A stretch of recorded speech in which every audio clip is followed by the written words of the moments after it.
Let's do it. Ladies and gentlemen, welcome back to the Louis Sports Network. I told you we'll be back with another live stream, man. We switching topics right now. We switching sports, man. This is your boy Louis back with another one. Got the panel on deck. Got my boy Rio back for a second one. And got your boy D, the Godfather Jefferson, partner in crime already in the building. So make sure you guys, again, smash the like button. Make sure you guys hit the subscribe button. We got Kid Oh, Glory in the chat already. Yeah, man. I don't know where Kid Glory at. Said he was shout in out to Kid Glory. Shout out to Michelle's daughter, Bronx native, baby. That's what I'm talking about. She says, hey, shout out to her. She currently lives in Arizona, but she was born and raised in the Bronx, man. That's what I'm saying. That's what's up. Appreciate it with the support as always. So shout out to Michelle's daughter. Hopefully G Money comes through. I left the link in the chat for those who want to come in. There you go. There we go. All right. So G Money says that he'll join. So G Money says he'll join in soon, but he's got to talk to his family. So all right, man, just make sure to jump in when you can. And Kid Glory, again, Michelle's daughter saying hi. Kid Glory, if you could just jump in, man. The link is right there at the top. You come in. All right.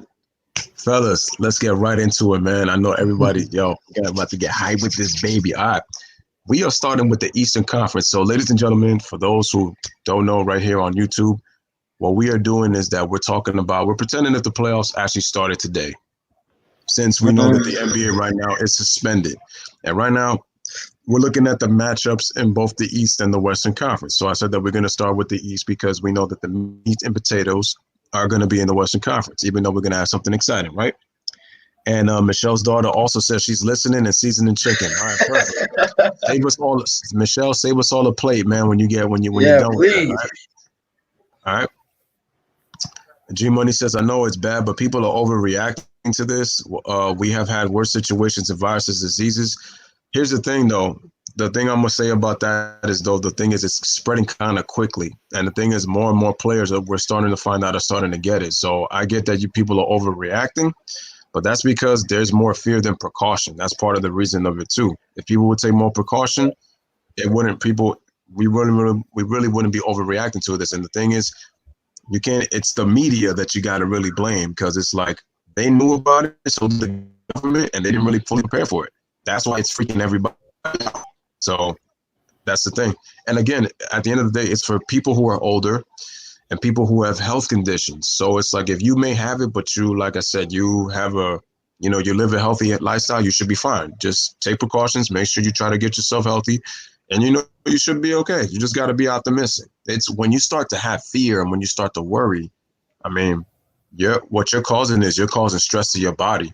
So, and when you start to do that could lead to more complications. So you want to try to stay stress-free as possible, and you got to think positive. Think optimistic, not pessimistic. All right? So we are getting started. Yeah, let's stick on the basketball. Let's stay away from that, man. Please, man. I don't need that energy at all. Yeah, that's like really like kind of tuning me out right now. But anyway, let's see. So we are starting with the Eastern Conference, and obviously, okay, so if we go to the standings, and hey, shout out to my man Sly Zulu up in the building, man. This dude was great. Yo, Sly, what's going on with you, bro? What's up, man? What's good? And also, shout out to my main man G Money in the building, man. What's up, G? How's everything? Everybody in the building, all right. All right, man, we got a stacked deck, man. I can't wait for this already. All right, so we're getting started with this. Ladies and gentlemen, number one. All right, so we're going to talk. So Eastern Conference standings. We got Bucks, number 1. Raptors at 2. Celtics at 3. Heat at 4. Pacers at 5. Sixers at 6. Nets at 7.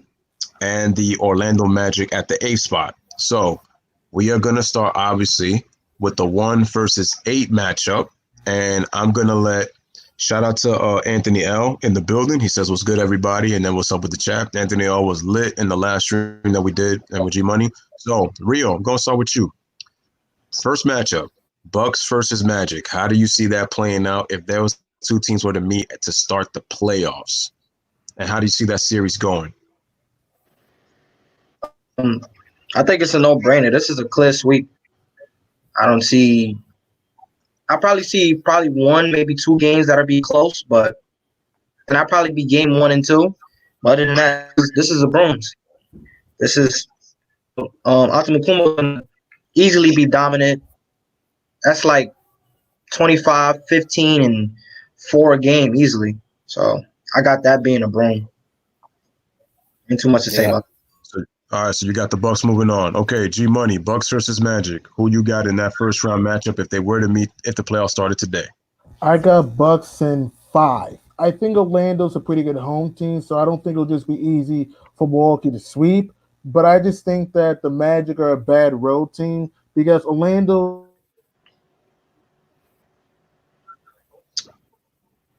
having not 28-3, excuse me, at home. So I think that Orlando can get a game versus Milwaukee, but I just think that the Bucks' firepower and experience will be too much for the Magic. So I'd say Bucks in 5. All right, D, what you got? Yo, I'm Rio on this one.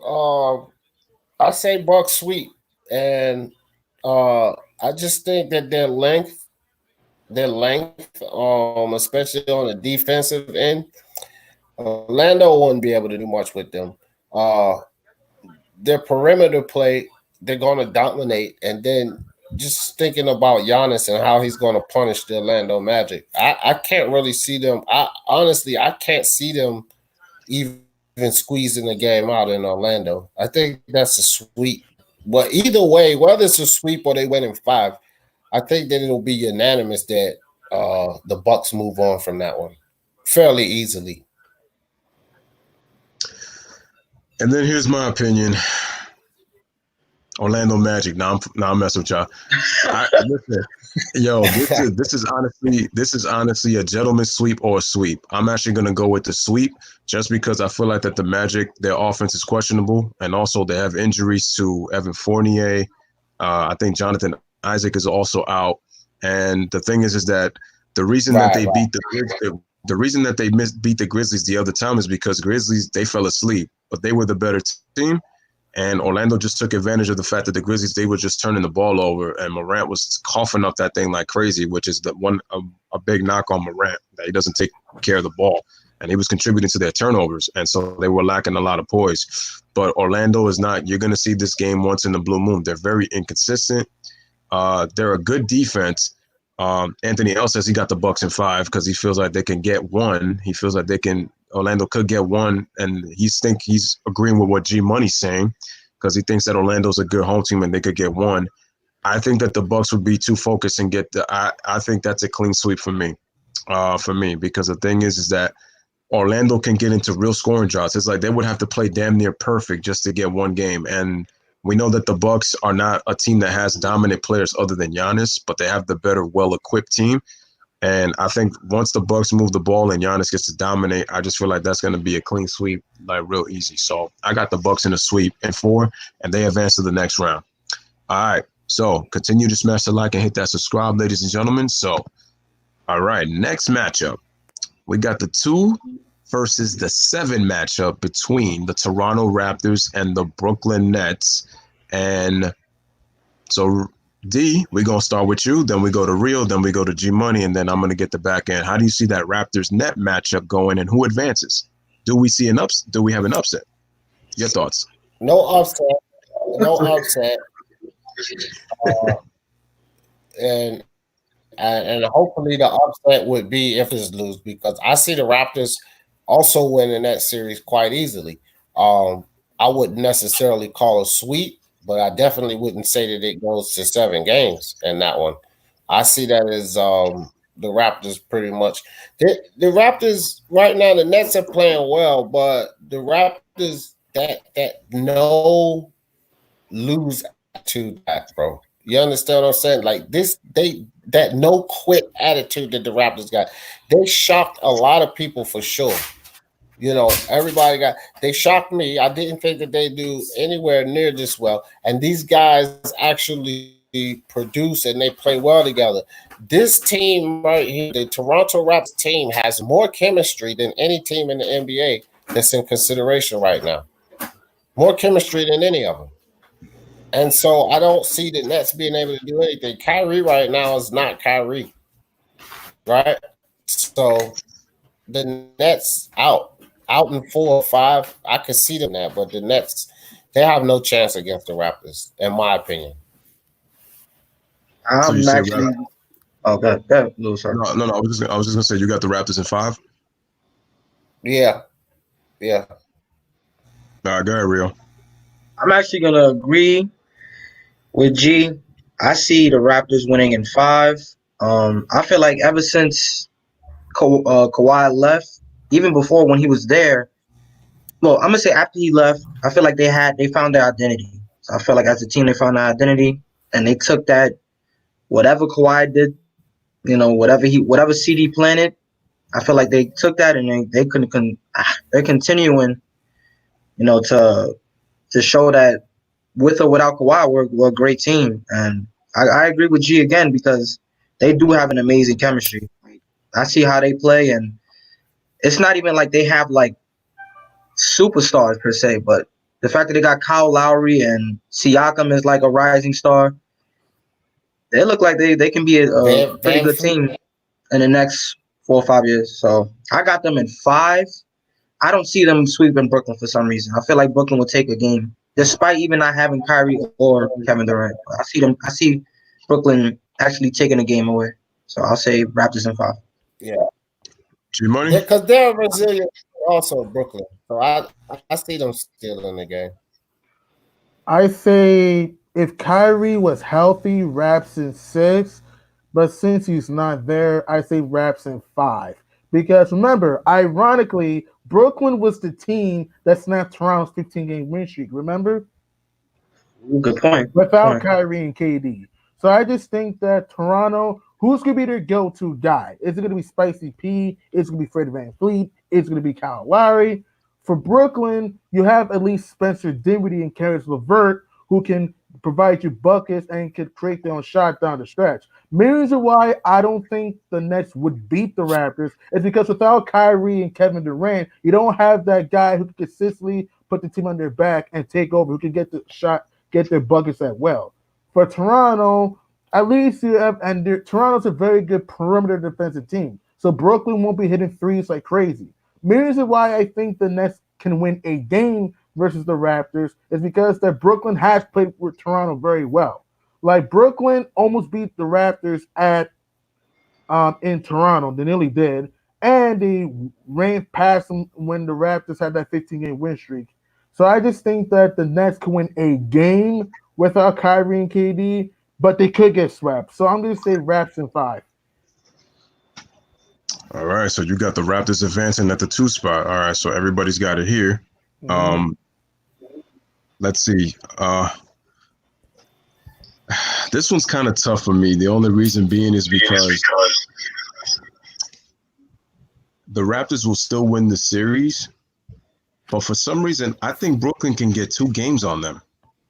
And the reason I'm feeling that way is because Karis LeVert has really emerged. Now, without Kyrie and KD, now that's a lot of offensive firepower that they're gonna need and they're gonna miss. And they're their two most experienced players. But the thing is also, ever since Kenny Anderson got fired, the Nets have actually played much, much, much better. So they're getting some really great play. Shout out to Freddie Gee, who says he's showing love. I just feel like with the firing of Kenny Atkinson, I think if Kenny Atkinson was still there and the fact that the players really weren't responding to him, I could see them even possibly getting swept. But they have some new kind of fire. And LeVert just had 51 points against the Boston Celtics, and he had 37 combined in both the fourth quarter and overtime. So he was really balling in that game, and I blame Boston for blowing that lead. But for some reason, I feel like the Nets, I feel like they'll play with enough passion and fire to be able to get 2 games in Brooklyn. But I think the Raptors will close them out in Game 6. So, and I think with the Raptors' length, they're going to give Brooklyn a lot of problems. And like I said, the Raptors are just more deeper, and they got better chemistry than Brooklyn. Brooklyn's just playing well because they're hot right now. But the Raptors have had their chemistry, and like Rio said, whatever Kawhi left, from the time that he left, they've continued. They've pretty much ran with it. They have an identity as well. And I think with the Raptors advancing at the 2 spot, I think the Raptors will still win the series. But for some reason, I feel like the Raptors will still win the series. So I definitely believe that the Raptors, they will win, but I think that it's going to be a lot tougher than people will give it credit for. And I think that you might get some unexpected play. And I got the Raptors in 6 games, but they'll advance in a tough 6-game series. I'm not going to say gentlemen. I mean, they could gentlemen sweep in 5, but I'm going to go on a limb and say 6. Hey, shout out to our brother Freddie G up in the building. He said he stopped through to show us some love. What up with your Freddie G? All right, guys, make sure to continue to smash the like and hit that subscribe, man. Shout out to Anthony L says what's good. That's right, god damn it, hit the damn thumbs up and make sure y'all subscribe to the channel, man. Amen, man. Seriously, man. Let's go. Get these likes up. Let's get the likes up, let's get support. All right, so we got the Bucks and we got the Raptors. Now, the 3 versus 6 matchup is really, really interesting. We got the Boston Celtics against the Philadelphia. Well, I'm talking about this is going to depend on the health. If they were healthy, Boston Celtics against the Philadelphia 76ers. We're gonna start with Rio, G Money, then D, and then we're gonna we start with G Money because Rio was the first one to go last time, and then before D. But we're gonna start with that. Celtics and Sixers, man. Who you got going in that first round matchup? Go ahead, G Money, take it away. Then D, then Rio on the back end. Oh, gee whiz. This is a barn burner. Yeah. I'm gonna say we'll go to 7 games, but as of right now, I got Celtics. I think Celtics will just squeak out the Sixers in 7 games because they have better chemistry. Though many people think they're a better team without Kyrie. I don't know about that because we don't know for sure how this team's gonna look in the playoffs. Because I personally think is this: if they lose in the first or second round this year, then I cannot just say they're a better team without Kyrie. I cannot just say that because with Kyrie last year, they lost in the second round. So my point I'm trying to say is this, all right?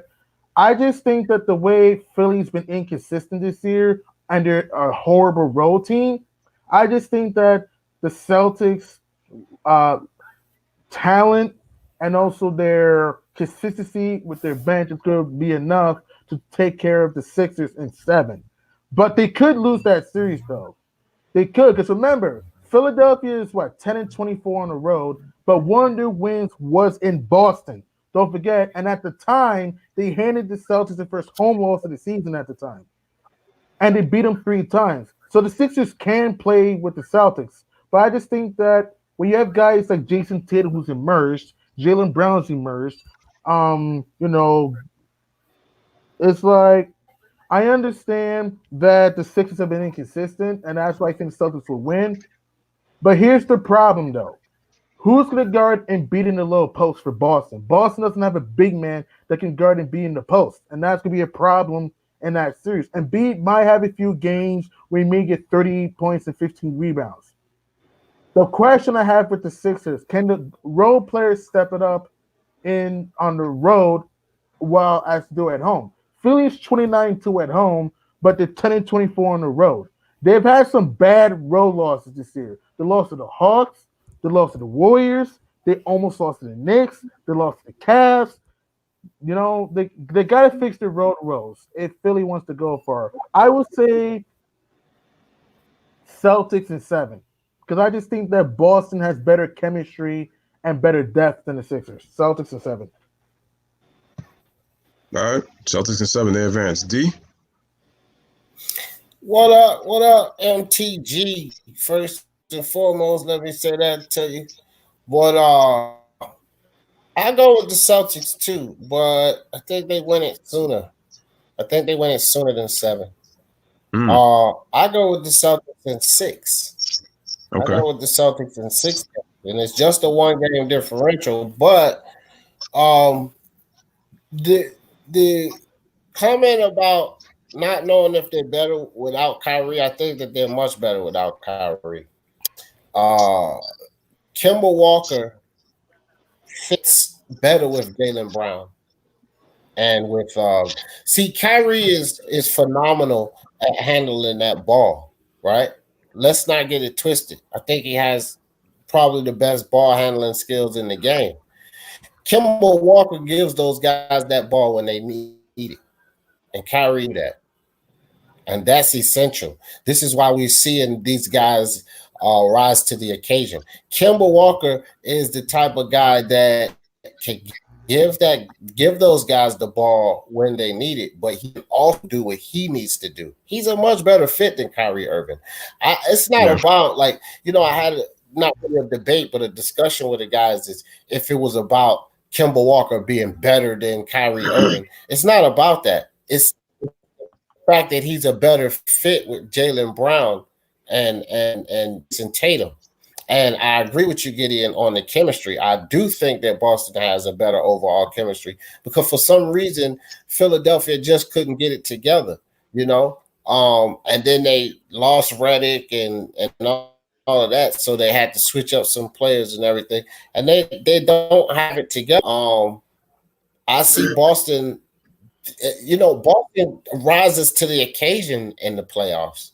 Kyrie freaking tanked them last season. I don't care what anybody say, but they rise to the occasion, bro. And I see them getting through Philly in 6 games, maybe even 5. But I would pick six games if I was betting my money. All right.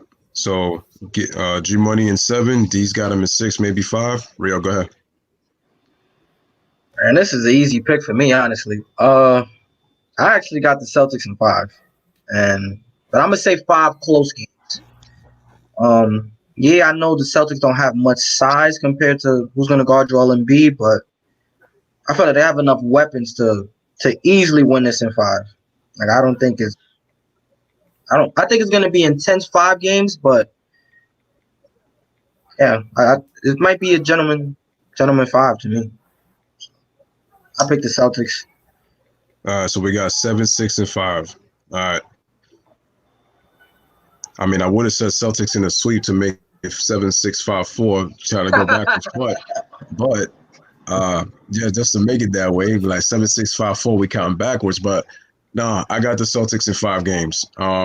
Philly, to me, they just one thing we have to worry about is the health of Embiid and Simmons. Obviously, those guys, the rest of their team. It's just Philly's just not a good road team, and I don't expect them to get any better in the postseason.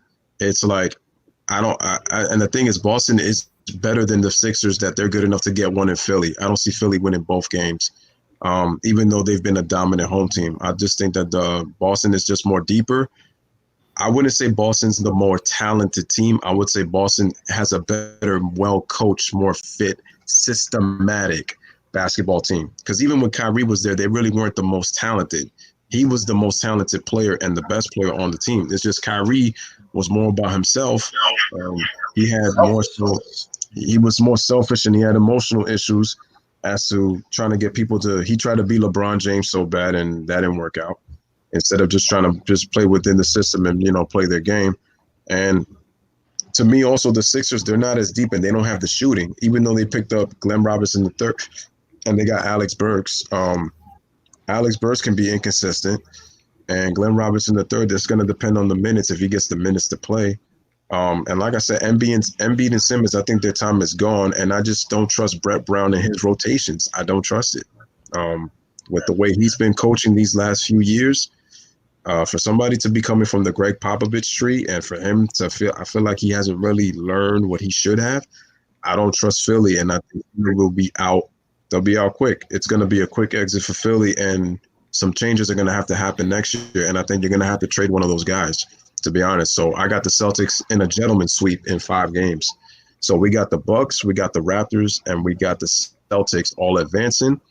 And then we have the 4-5 matchup, the Miami Heat against the Indiana Pacers. So Rio, starting with you, going to G Money and then going to D. Who you got in the Heat against the Pacers in that 4-5 matchup? Who wins the series to advance to face the Bucks? This might be, I want to say somewhat the closest matchup, maybe, besides the Philly and Celtics. This might be the closest one, but I'm definitely going Miami in 5 games. I mean, the with Jimmy Butler on your team and him being that leader and Bam coming around his way. I think it was an All Star if I'm not mistaken. Yeah, so I can see them like really carrying it into the next round. So I have them in 5 games. I mean, I know Victor Oladipo just recently came back, but I feel like it's gonna take a while for him to get back on his feet. So I got the Miami in 5 games. All right, so Miami the gentleman sweep. G Money. Uh, this is another toughie. I'm gonna say Miami in 6. I think the Heat win in 6 though, because I just think that the Pacers are really scrappy.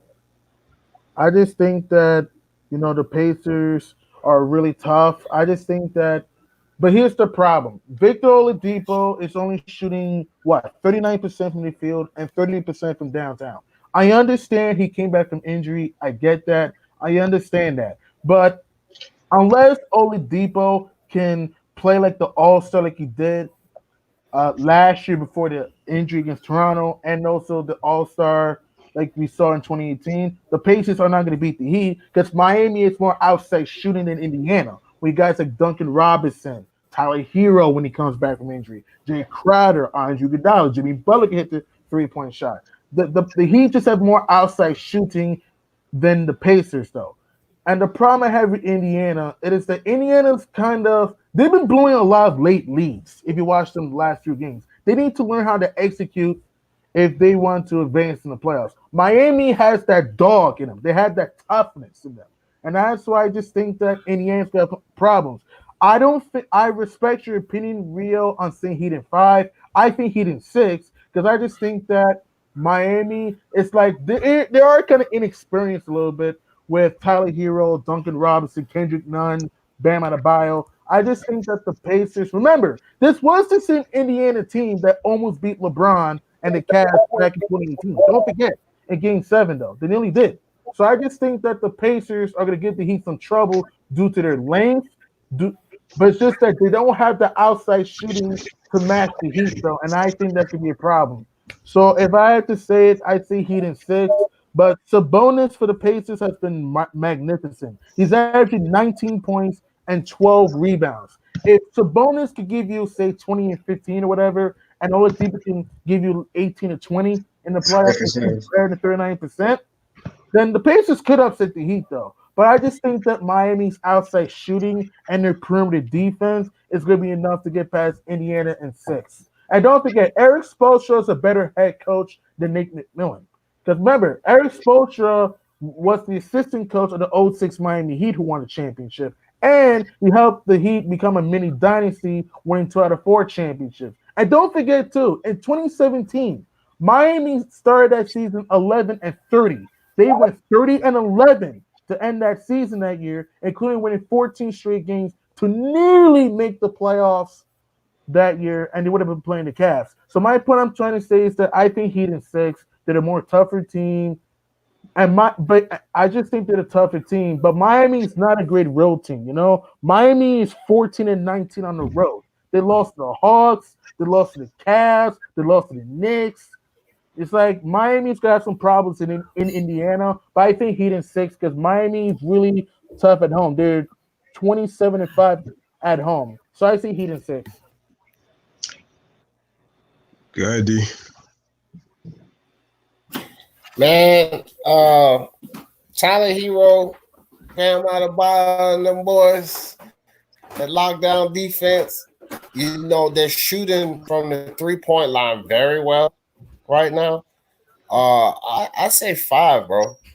I say they take them out in 5. I don't see chemistry, guys. Like that word is going to keep coming up. And when we talk about chemistry, Miami has it. They have it, and the Pacers don't.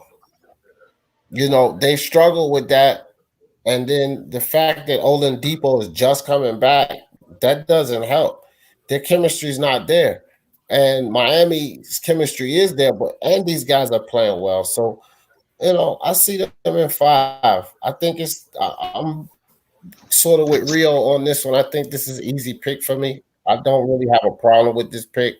I believe that the Philly Sixers matchup is tougher um, than this one. You know, I think You that meant Philly Boston. You meant Philly Boston. I mean, yeah. Celtics and Sixers. But yeah, man, that's how I see it, dog. I see it easy, you know, easy 5-game win for the Heat. All right, here's how I'm gonna say it. I say that the Miami Heat are gonna win an easy, tough 5 games because I think that the games will be competitive. But I think that there's gonna be maybe two of those 5 games where the Pacers are gonna crumble down the stretch.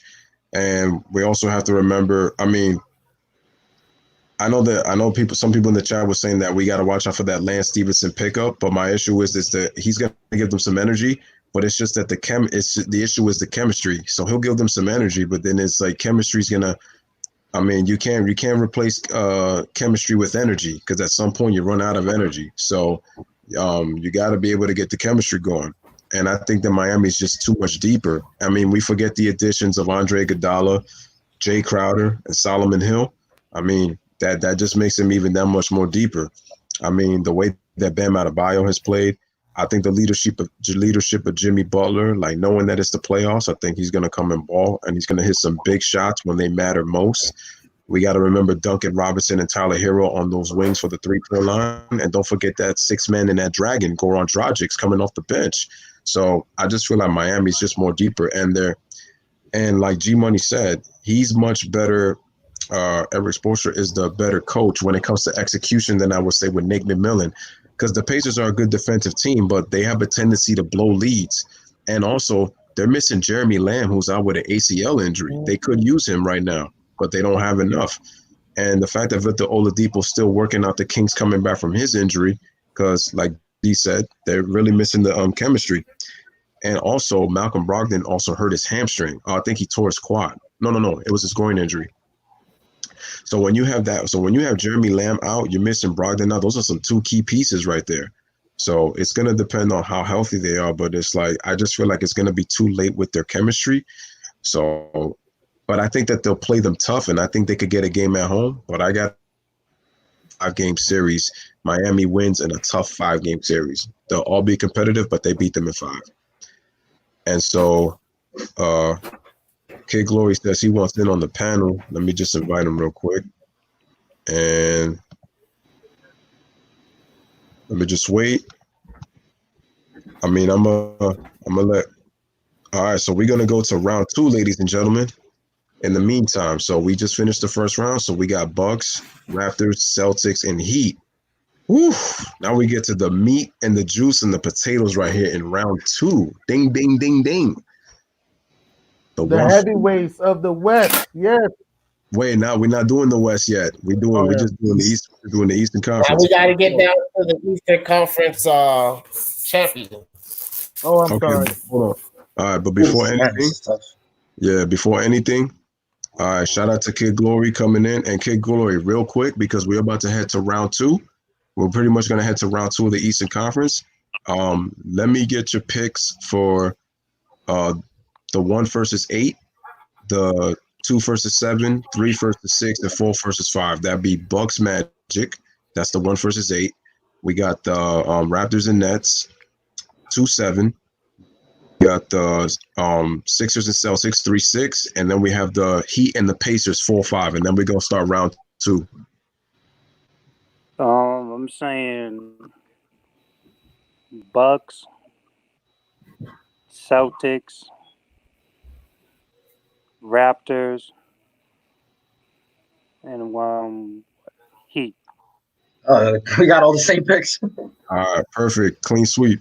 All right, so we're getting started with round 2, and we're going to start with the 1 versus 4 matchup, which is the Bucks and the Heat. Second round. So here's how it's going to go. Kid Glory, you're going to start. Then we're going to go Rio, G Money, then D, and then we get on the back end. So Kid Glory, who you got? Bucks versus Heat, second round matchup.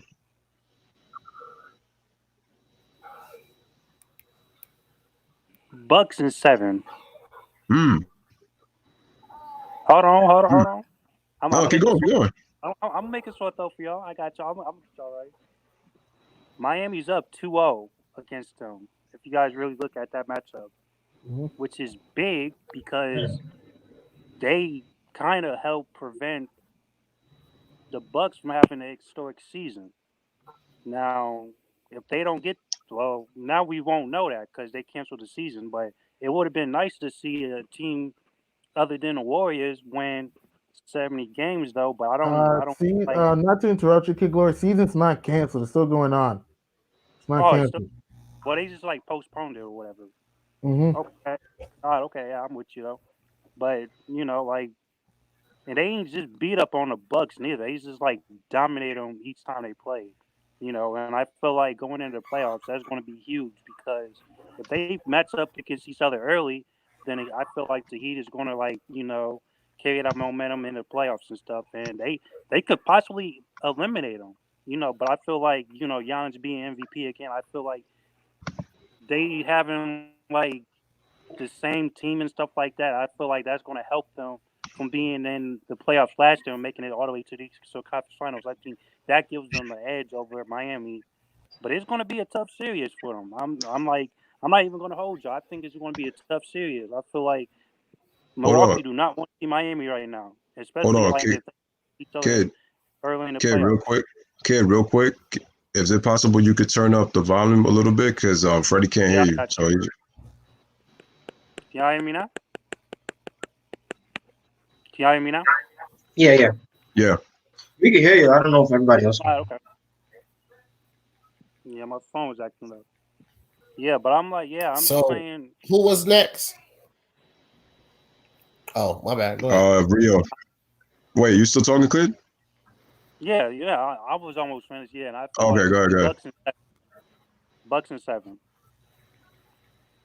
All right, so you got the Bucks and 7. All right, cool. Rio, your turn on the back end, man.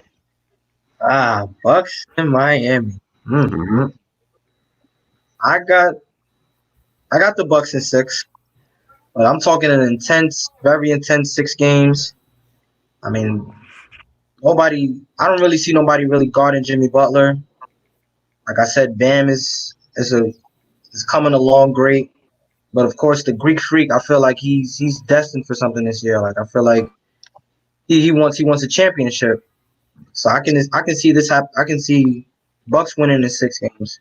I'm leaning towards that, and them going to the Eastern Conference Finals, especially with no Kawhi in front of him. So that makes the road a little bit easier. Not taking none away from Miami, but you know. Got you. G Money. I say Bucks and 7. I just think that Milwaukee just has a little bit more firepower than Miami, and the Bucks. I just think that they're gonna learn from last year's heartbreak when they lost to Toronto in 6. So I think that it's gonna be an intense, down to the wire 7 game series. But I just think that Milwaukee.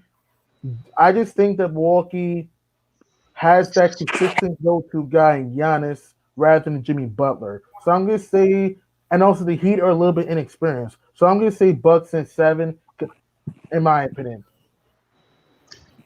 So kids got the Bucks and 7. Rio's got the Bucks and 6, and you got the Bucks and 7. All right, D, who's your pick? Bucks and 6. You know, uh, I will go with the Bucks in 6. Um, I do think that the Heat will be very resilient. I think that Bam and those guys will put up a 2 game, terror. I think that they would even dominate the Bucks in their first loss. Okay, and that will put some fire under the Bucks' ass. You understand what I'm saying? I think they'll have a dominant performance against them, and that'll put some fire under them. But once they get that fire under them, because we've seen what the Bucks have done this season. They're just going to, the Heat don't have enough. They're one of these teams where they're a young team, they're very talented, and I see them going to the next level, but they don't have enough to beat the Bucks in 7, in my opinion, right now. I see the Bucks taking them in 6. I think they're just too strong of a team for the Heat right now. But I see good things for the Heat in the future. Okay. This is where I play devil's advocate on my channel. Here we go. Oh, So boy. here we go. I'm actually gonna go the opposite from all you guys, because all you guys picked the Bucks. I got the Miami Heat in 6, and here's why. Mm. Chris Middleton and Eric Bledsoe.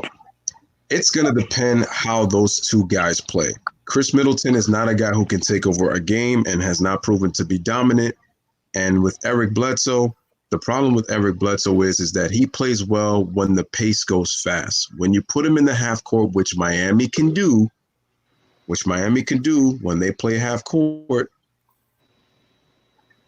they are much more the Bucks are much more vulnerable. And like I said, the Bucks they actually play their best when Bledsoe pushes the pace. And here's the thing with Giannis. They got the defenders to throw at Giannis Antetokounmpo, and we saw in the matchup when they threw it at him, Giannis was very ineffective. So when the matchup was with the last matchup that they had when they got their first the first time they played each other and they was able to beat them, this really hurt. So in my personal opinion, and the thing is, again, we also got to forget Andre Iguodala's there, a guy who can make big shots. Solomon Hill gives him more 3-point shooting. And you also got to forget Jay Crowder. He also can make the 3-point shot. Don't forget about Duncan Robinson and Tyler Hero. Now, you could question them because it's like, well, they've never really been to the playoffs before. But I think they're going to get a little bit. It's going to help them a little bit getting through get the first series in their belt facing a tough team like Indiana. So they'll gain some experience from that. And I just think that they got the weapons to do it. And again, I just feel like down the stretch, they got that dog in Jimmy Butler who can make a big shot. Giannis Antetokounmpo, can he do that yet? We got to wait and see in the playoffs. And I think that Miami's got, even though they haven't been as good on the road, with Eric Spoelstra and his coaching experience, he's been a championship coach. I have to see if Mike Budenholzer, he's going to be put to the test to see if they can knock off a team like Miami with the defensive pedigree that they have, even though Miami's never really been in the playoffs with this new core group. But I smell an upset with the number, and I don't really consider it an upset because Miami, to me, I think they could play well at the right time with the pieces that they have. And like I said, people are really underestimating those moves that they got. I think Jay Crowder, he can defend. Solomon Hill can shoot. And Iguodala gives you that versatility at his position, even though he's older. I got the Miami Heat upsetting the Bucks in 6 games. And they move on to the Eastern Conference Finals. And I said when they made those moves, I picked them to go to the East Finals if they didn't face the Bucks. So I'm telling you. Freddie says, y'all better stop hating on Middleton. Stop it, bro. You're not high on the Bucks, so and it's mostly because of you. I can see an upset. I wouldn't pick that, of course. Like I said, I just picked the Bucks opposite of you in 6. But Miami Heat, like I said, bro, they're going to see in the future as a huge problem for everyone. Oh, excuse me, guys, for everyone. So That's right. All right, so now that we got that done, that's interesting now because now I got the Bucks and I got the Heat in the conference finals. But let's go to all right. So then we're actually going to play a little bit of it's going to be a little bit different in terms of the Eastern Conference Finals pick since I got the Heat there and I got the Bucks. So let's go to the next matchup. The Boston Celtics against the Toronto Raptors. Who wins that series and in how many? We're going to start with D, G Money, Kid, then Rio, and I got the back end. Go ahead, D. Celtics and Raptors. Who wins that series and in how many?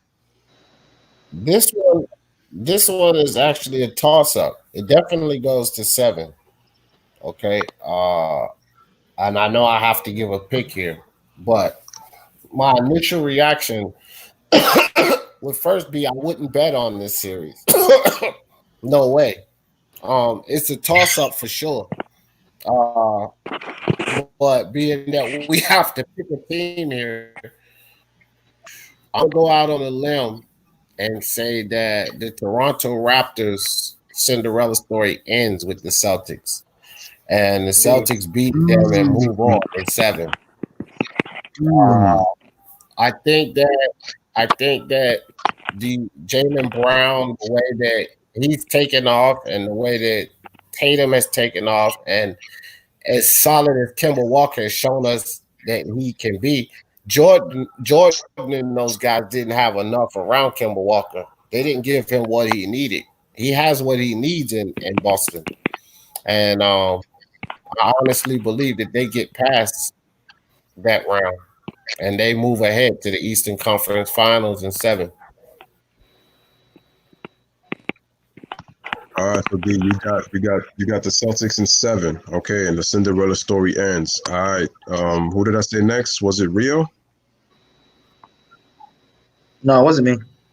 Oh no, G Money. I'm sorry. Then Kid and Rio. Go ahead. Okay, this is really challenging. I think this goes to a 7 game too, and I'm gonna agree with D. I got Celtics in seven. I just think that Boston has that go-to guy, and like you have many go-to guys. You have Jason Tatum and Kemba Walker who can get you buckets down the stretch of games. For the Toronto Raptors, who's gonna be that go-to guy? Is it gonna be Spicy P, Fred Van Fleet, Kyle Lowry? I don't know. And losing a guy like Kawhi is tough because you have because Kawhi can isolate at the end of the game and create his own shot. The Raptors don't have any shot creators, in my opinion. So I just think that the Celtics' depth and their better execution, in my opinion, will be enough for them to just squeak by the Raps in seven.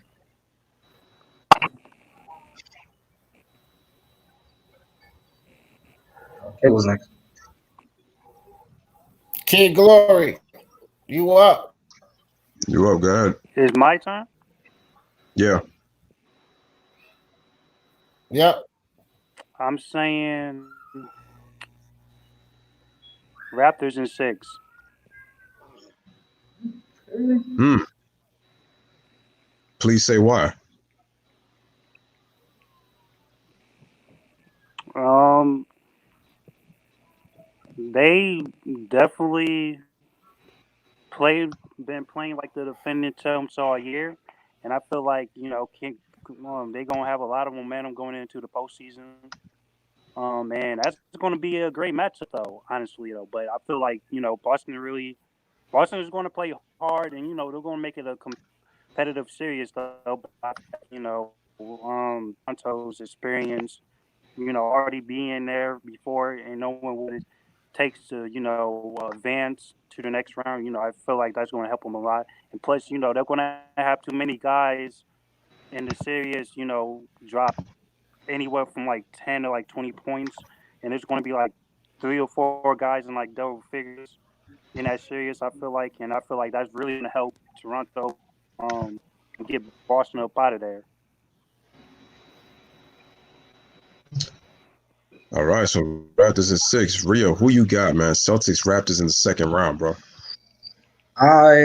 This is so tough. I've actually been listening to all you guys like opinions and picks. I'm still like up in the air, but if I was to be a crazy lunatic and put my money on somebody, I wouldn't. By the way, I'm going Toronto in seven. Uh, I'm. It is tough. I mean, I know Jason Tatum and Jalen Brown and Kemba Walker are actually building their chemistry, but I don't think it can. I think Kyle Lowry and the gang is gonna overpower that, due to their experience, and I think they go back to the Eastern Conference Finals. Now, that's another story if they're gonna go back to the finals. We'll get to that, but for right now, I think they'll go back to the Eastern Conference Finals, in my opinion. So, Raptors in seven, and I think the X factor would be X factor. I want to say maybe Fred Van maybe. Hmm. That's my X I factor. can see that. Okay. Oh man, this is a tough one between the Celtics and the Raptors. It's We a got to break 2-2. the tiebreaker. Oh man, you would have to break the tiebreaker. That's me. I got the Toronto Raptors winning in 7. The reason being is because the first thing you want to say is that the reason you would say is that well, you want to say you know, is Pascal Siakam that guy? Can the Raptors execute in the half court down the stretch, especially at home in a close game? And the fact that Kawhi Leonard is no longer there, who's going to step up for the Raptors? But here's where I put the tie in their favor. I think as a team, they're going to play well at home and they're going to feed off of the energy of their crowd and they'll find a way to win. And the reason being is because I don't trust Gordon Hayward. Gordon Hayward, to me, he just in big moments, for some reason, he just does not play to his capabilities. And I think that that's, to me, where it's going to hurt. And I think that this is where Jason Tatum, he's going to do as much as he can to keep the Celtics in the game. But I feel like it takes for somebody to step up and it's going to be supposed to be a second star, that's when I feel like that's not going to happen. And I feel like that Fred VanVleet factor, that being the X factor, can be huge. So I agree with you, Rio, and I think that possibly might happen in a Game 7.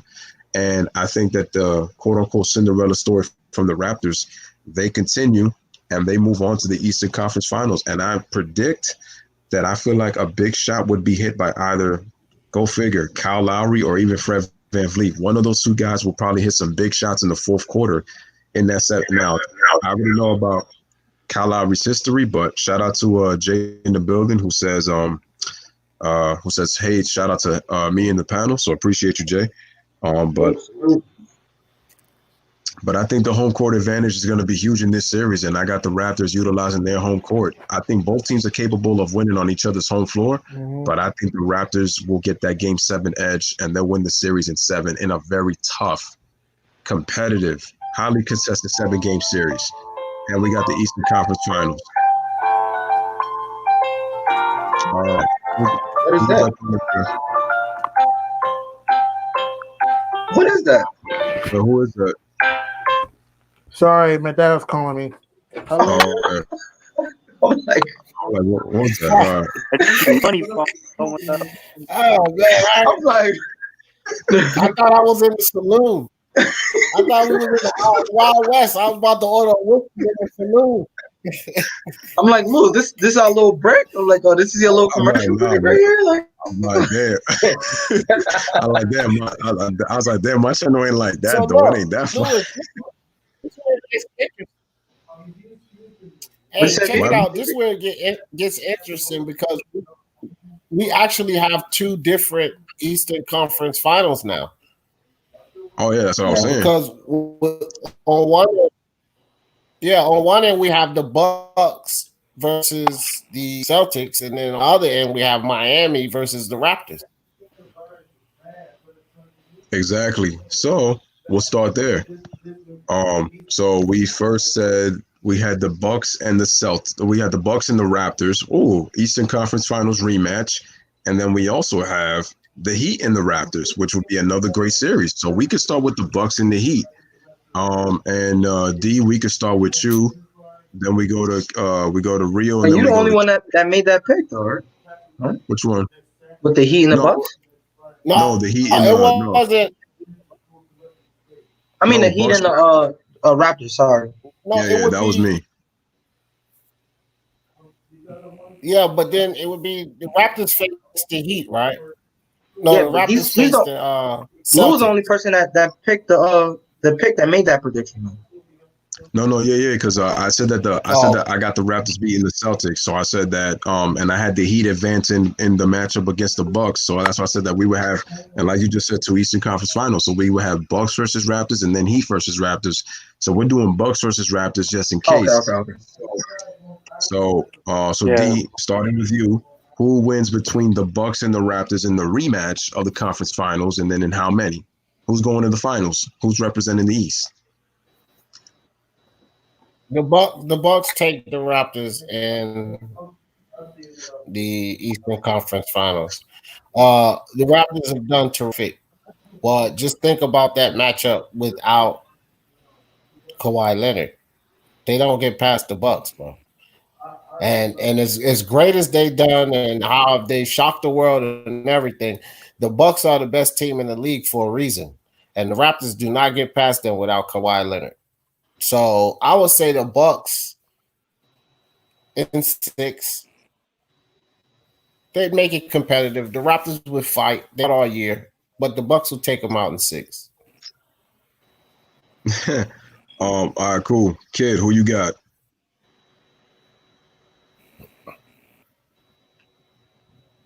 Thanks, Jay. I appreciate that, bro. Can you hear me, kid? Glory. So you My kid. turn? Yeah. Yeah. I thought deep, but I'm saying Bucks in 7, classic game 7 series. It's gonna be a great series to watch, but there ain't no Kawhi there no more, and he was the X factor. And I feel like defensively, that's why Toronto was so successful last year and beating Milwaukee in 6 games. But I feel like Giannis learned from his mistakes, and I'm pretty sure like he added something, or he has something up his sleeve because I bet you like in the back of his mind he's wanted that. I think he wants his chance to play the Raptors again in the playoffs. You know, actually like finish the deal this time, and I feel like Toronto's going to make it tough for them, and Milwaukee is already battle tested anyway. Rules serious with the Heat, so and that's going to be that's when Toronto like takes the advantage. Like it was like a game on Milwaukee's floor, and then like winning another game on they home floor. So it's going to be like a back and forth series though. But I feel like when the going gets tough, I feel like Giannis actually has like this talent, star power with Bledsoe and all of them. To lead them past that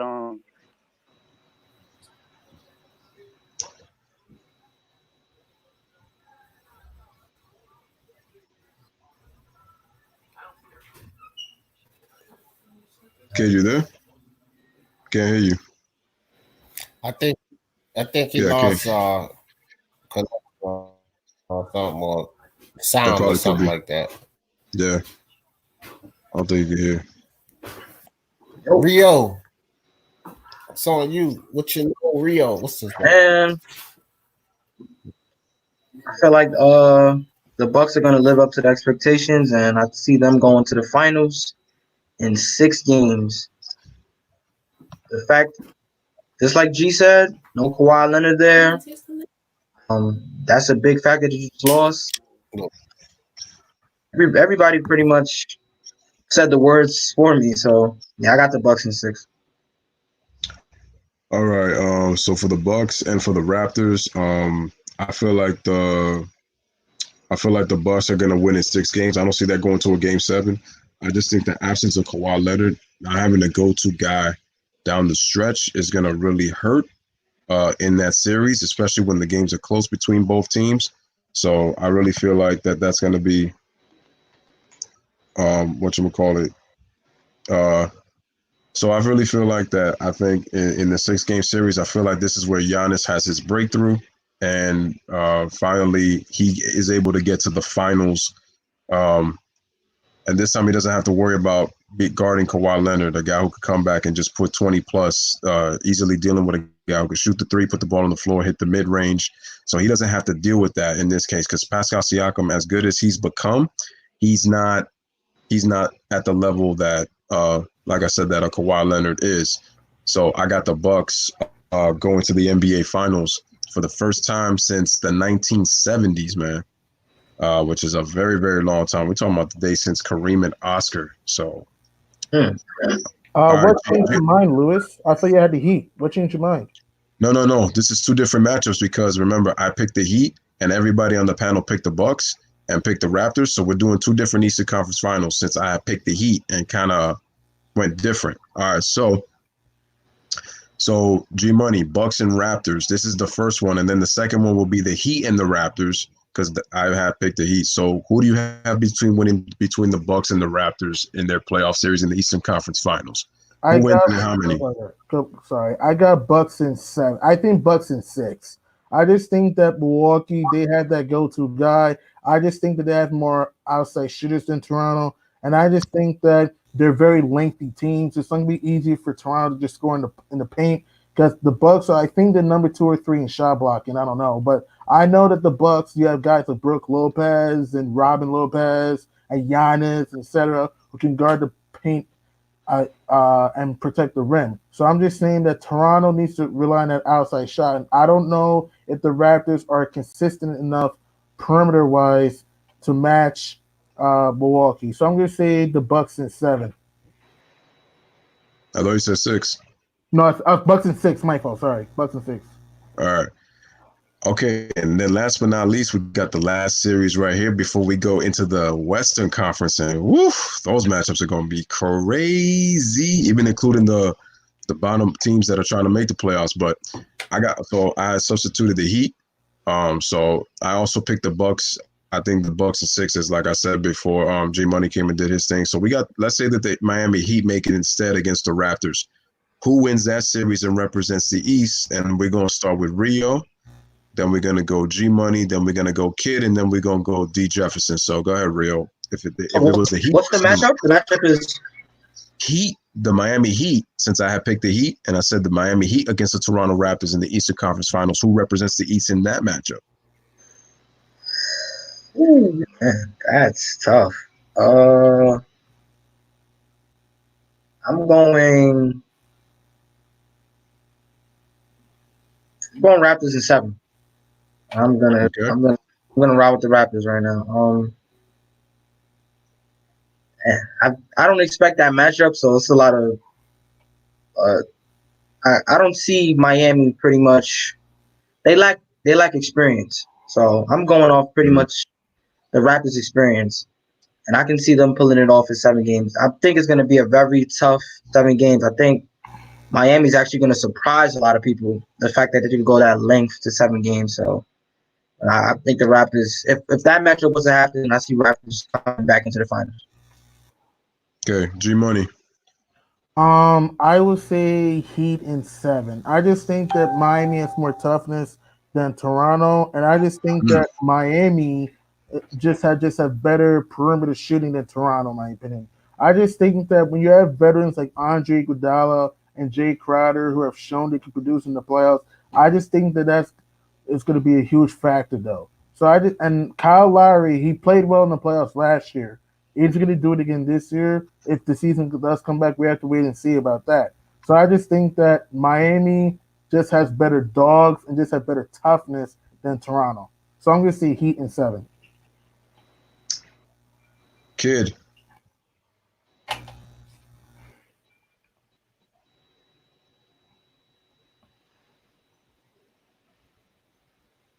Kid, yo. Kid. I don't think you can hear. Yo, Kid, can you hear us? He's speaking, but it's like. I don't think. I think something wrong with Kid's connection, bro. I'll go and see if he can get it. But I definitely gotta over the Raptors, man. Look, this is a scrappy series. I'm gonna the Raptors. I mean, I'm sorry, the Heat in 6. I picked the Heat in 6, but I tell you what it is for me. The Heat has the star, bro. Now, all the rest of those guys, Tyler Hero, Bam Adebayo, the rest of those guys been playing their role, but the Heat has Jimmy Butler, and I think that Butler takes them over the edge, bro. I think that's the guy that takes them over the edge. We know that Jimmy Butler can hit that game winner. We know he has the propensity to do that. And the defense of the Heat and their 3-point shooting, I think they get the Raptors. I think they get the Raptors in 6, actually. All right, Kid, go ahead, man.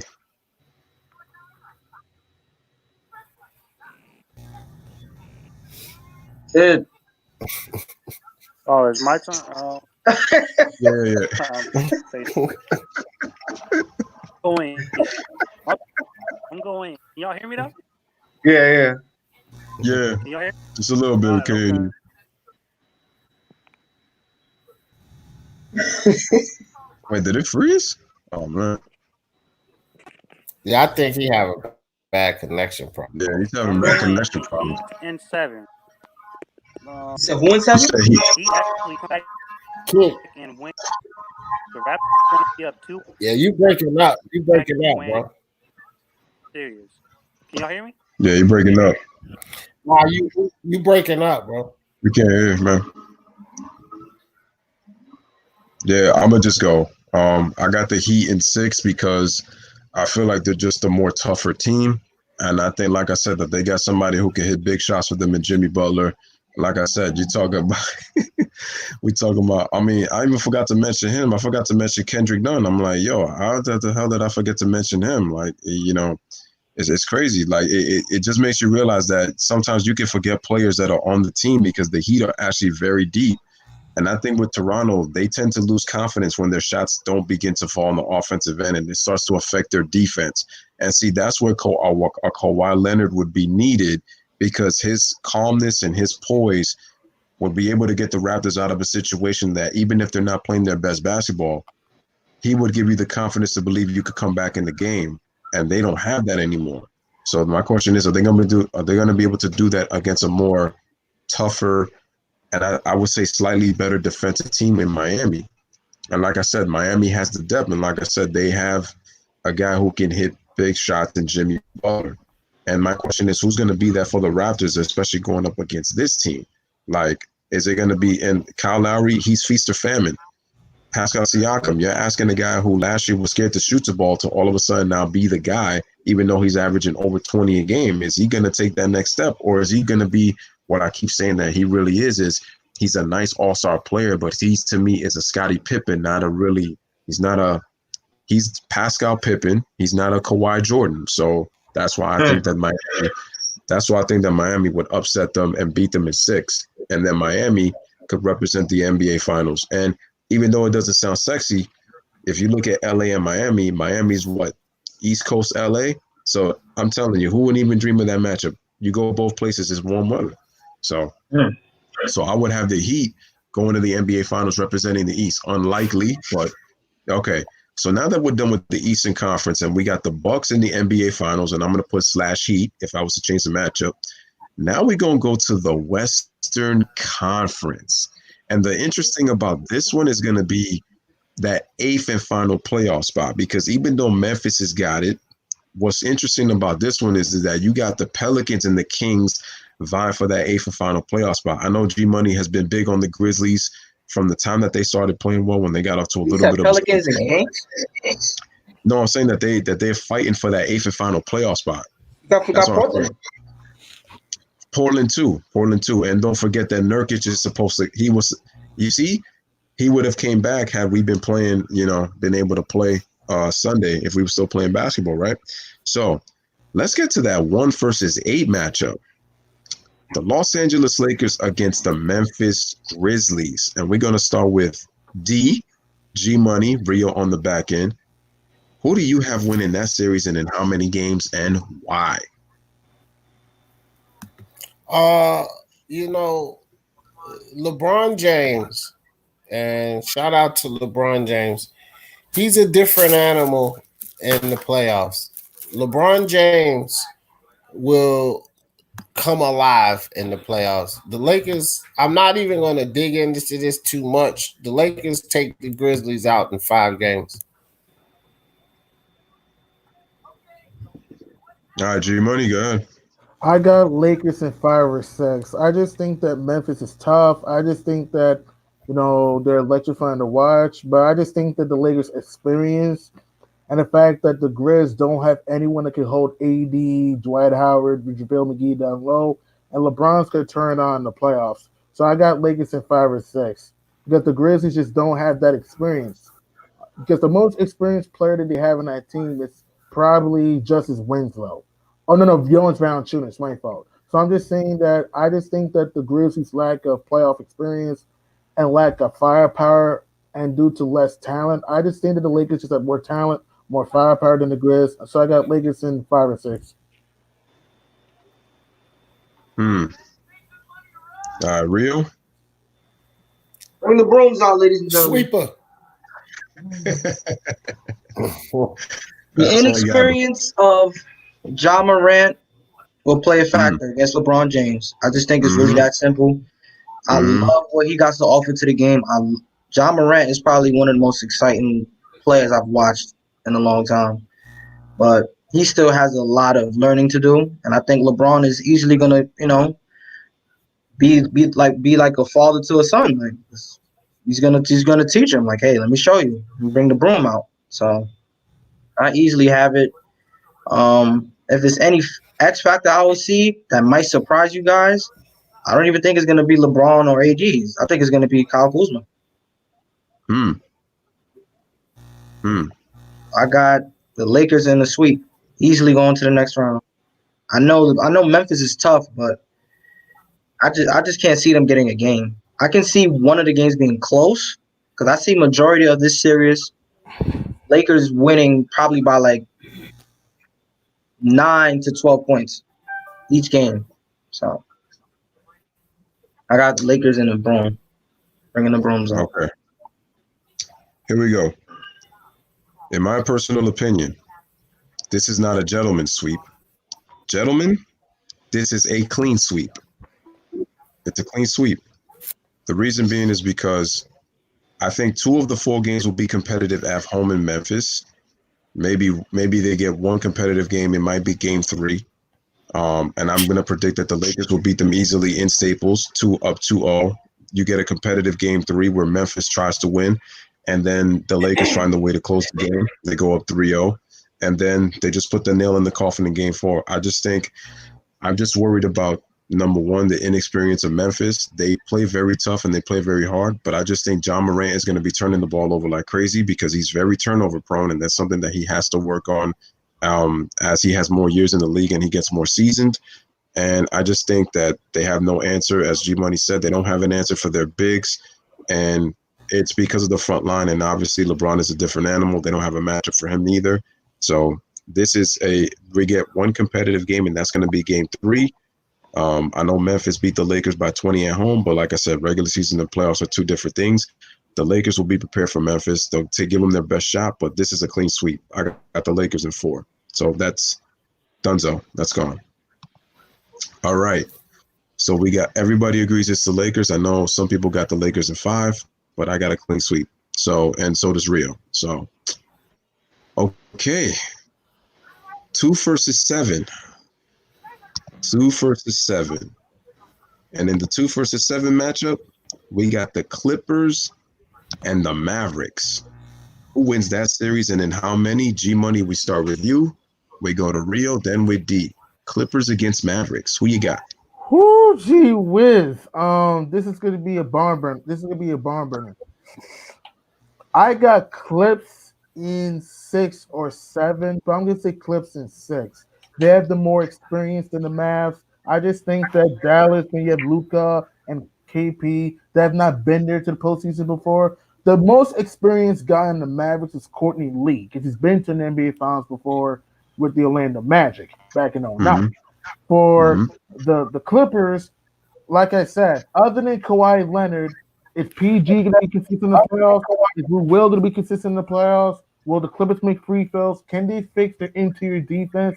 Because there's going to be some games where you're going to see Luka, KP, etc. get layup lines. There's going to be some games like that. But I just think that the Mavericks' inexperience will be tough for them to win that series. And even though Rick Carlisle is a very good coach, Doc Rivers has been there before. He's been to the grind to the playoffs, though. So I just think that the Clippers' experience when you have a 2-time Finals MVP in Kawhi Leonard and guys like Paul George, who's been to a conference final, it's gonna be hard for the Mavericks to combat that. But I'm gonna say Clips in 6. But they could lose that series, though. They could lose to the Mavs. Very true. I agree with you. I'm definitely going to Clippers, and I'm going to Clippers in 6. of course, with the fact of Kawhi Leonard, I think also I think Paul George is gonna wake up because he's been struggling for the past several years in the playoffs, especially when he was in OKC. I just feel like he's finally gonna wake up. I feel like he's gonna take the same stigma that Kyle Lowry had. I think Paul George is gonna get out of it this year. As everybody remember, like Kyle Lowry used to be very inconsistent in the playoffs, didn't really show up. When he was playing alongside DeMar DeRozan, it seemed like you had I two didn't know. stars. You didn't have two superstars, if that makes sense. So I think Paul George will definitely be like the X factor of this series, and I have the Clippers in 6. I love how Luka and KP are, but I still feel like they're inexperienced, and I'm gonna stick to the Clippers in 6. So All right, D, your turn. We got two 6-gamers.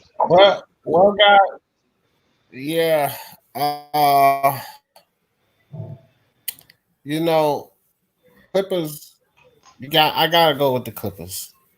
I gotta go with the Clippers, and I'll tell you this, man. They have Kawhi. You know, well, these teams are.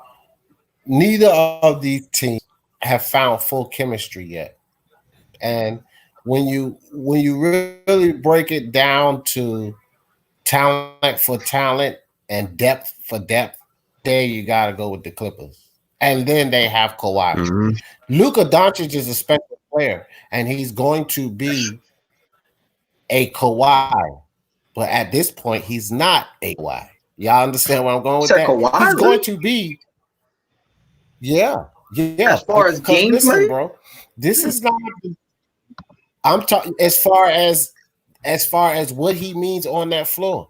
See, Kawhi Leonard okay. on that floor when he's playing is the best player in the game. We can't call him the best player in the game simply because he hasn't been available. But when he's on that floor, and we know he will be during the playoffs, he's one of the most dominant players in the game. And Luka is not to that point yet. He's not there. He will be at one point. So the Clippers have Kawhi Leonard. And again, like I said, neither of these teams have really connect fully yet. They still working on chemistry, both of them. And you look at the depth, the Clippers win. You look at talent for talent, the Clippers win. You look at coaching, Doc Rivers win. F that. You understand what I'm saying? So I go Clippers 5 games, man. I think Dallas gets 1. I think Clippers take them out in 5.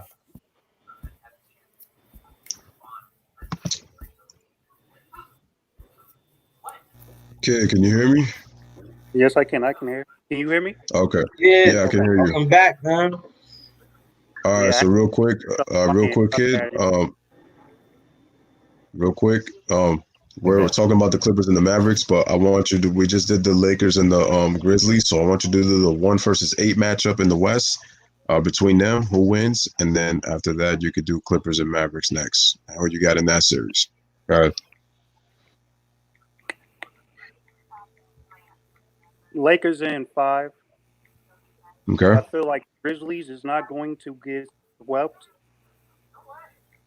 They're going to make it. It's going to be close games, but I feel like I think they still game 2 in LA, but the Lakers win in 5. As for the Clippers and Mavs, for Clippers. Sweet.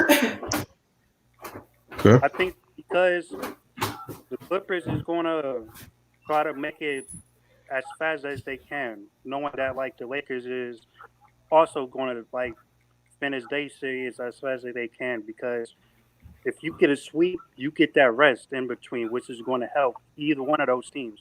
So I feel like the Clippers ain't going to play with the Mavs. I think they get them up out of there in 4. Okay.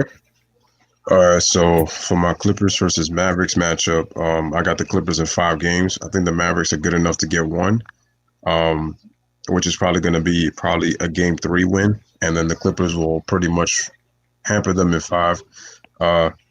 This is the opportunity for Paul George to prove people that he's not George Paul, as Skip likes to call him, as he's called him throughout the last couple of years. Because that's the nickname that they give him, man. It's because you know what I mean. Remember he's called him George Paul, and so I think that this is the opportunity that Paul George to show people that he was worth the gamble for the Clippers to get in the trade with Kawhi Leonard. I think Kawhi Leonard is obviously going to do his thing.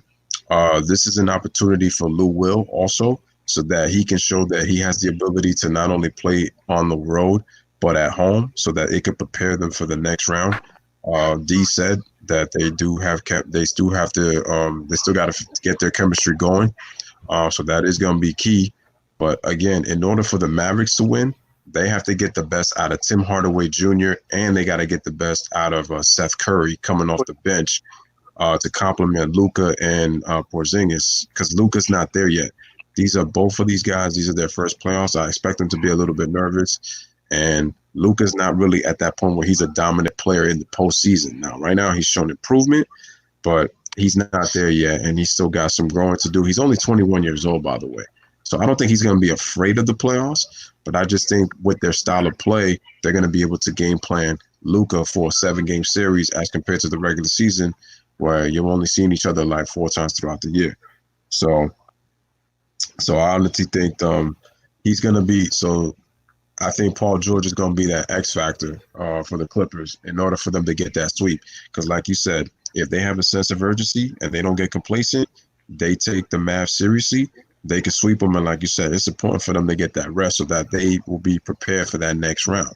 So I do hear you, but I got the Clip. I think the Mavs are good enough to get one, so I got the Clippers in 5. It's 5 games. All right, so next. So our next matchup is the 3 versus 6 Denver Nuggets versus the Houston Rockets. Denver Nuggets against the Houston Rockets. We're going to start with Rio, then Kid, then G Money. If D comes back, get him, and then I get the back end. Rio, Nuggets versus Rockets. Who you got and how many games? Oh man, I've been a long time fan of the Denver Nuggets, man, and I feel like it's gonna be an easy series, but I have Denver winning this series 6 games. Um, I just don't see the big hype about James Harden and Russell Westbrook. I mean, yeah, they're gonna put up numbers, but the question is who else is gonna step up? Of course, we have Tucker in defense, but if he's not making threes, what else he's gonna do besides defense? I mean, yeah, it counts on the defensive end, but what are you gonna produce on the offensive end? So I don't see the hype about 2 ball dominant players actually going to the next round. And I feel like they still need a lot more help compared to that. They're stacked. This is actually one of the teams that a lot of people sleep on. I'm going Denver in 6. I'm being nice. I even think maybe 5, honestly. All right, so Real got them at 5. Go ahead, Kid. Rio for that. Um, Nuggets in 6. Personally, shout out Westbrook, but he's been out playing Harden all year, which is why Houston is even in a position they are in. I feel like Westbrook alone can get him a game, especially against the Nuggets. But the Nuggets also blow another game, which adds to me saying 6 from Denver. But I feel like Houston won't change their game plan, and the Nuggets know how to attack them, and they're gonna get them up out of there. But it's gonna be interesting though, But like Rio said, bro, like 2 ball dominant players on a team like that, it just ain't gonna work out though. But Houston's gonna get 2 games though, but it ain't gonna be enough. Nuggets winning 6. All right, G Money. I'm magically go the opposite. I'm going Rockets in 6. I just think that Denver, they're just too inexperienced, and I just think that Houston's firepower is going to be enough to get past Denver. Because listen, the Nuggets are too inconsistent. Okay, Denver could go from beating the Lakers one game into losing to the Warriors the next game. Another time, the Nuggets just doesn't. Denver just has no identity whatsoever. Houston has an identity. All right, I just think True. that the Rockets. I don't think they can go from losing to the Warriors and losing to an inexperienced Nuggets team. I like the Nuggets, but I just think that other than Nikola Jokic, who's your go-to guy? Jamal Murray? He's a good player, but he's inconsistent in the playoffs. At least for the Rockies, you got James Harden and Russell Westbrook who can take over down the stretch. And I just think Mike D'Antoni is a better coach than Mike Malone. That's just me. Yeah, he's not. Yeah, Mike D'Antoni's made some mistakes in the playoffs, but he is a better coach No than defense. no defense. But same thing. You can say the same thing for Denver. Denver's defense is not that great themselves. I'm just saying that, and Denver is inconsistent offensively. That's the problem. They just don't have the offense to match the Rockets, though. I just think that if I look at the series player by player and look at a keen eye, I gotta go Rockets and Sticks, though, because I just think that Houston is more experienced. And remember, this was, other than getting Russell Westbrook, this was the same Rocket team that almost beat the Warriors in 2018. I know they didn't have Russell Westbrook, but in my opinion, if Chris Paul plays in that series, they beat the Warriors. That's just my opinion. I'm just saying that the Rockets have shown that they can hang with some top teams in the NBA. So I'm gonna say Rockets and 6. All right, D. I'm back in the building. Listen here, man. I've been advocating for the Denver Nuggets, man. And I got the Denver Nuggets taking this. I got the Denver Nuggets taking this in 6 games.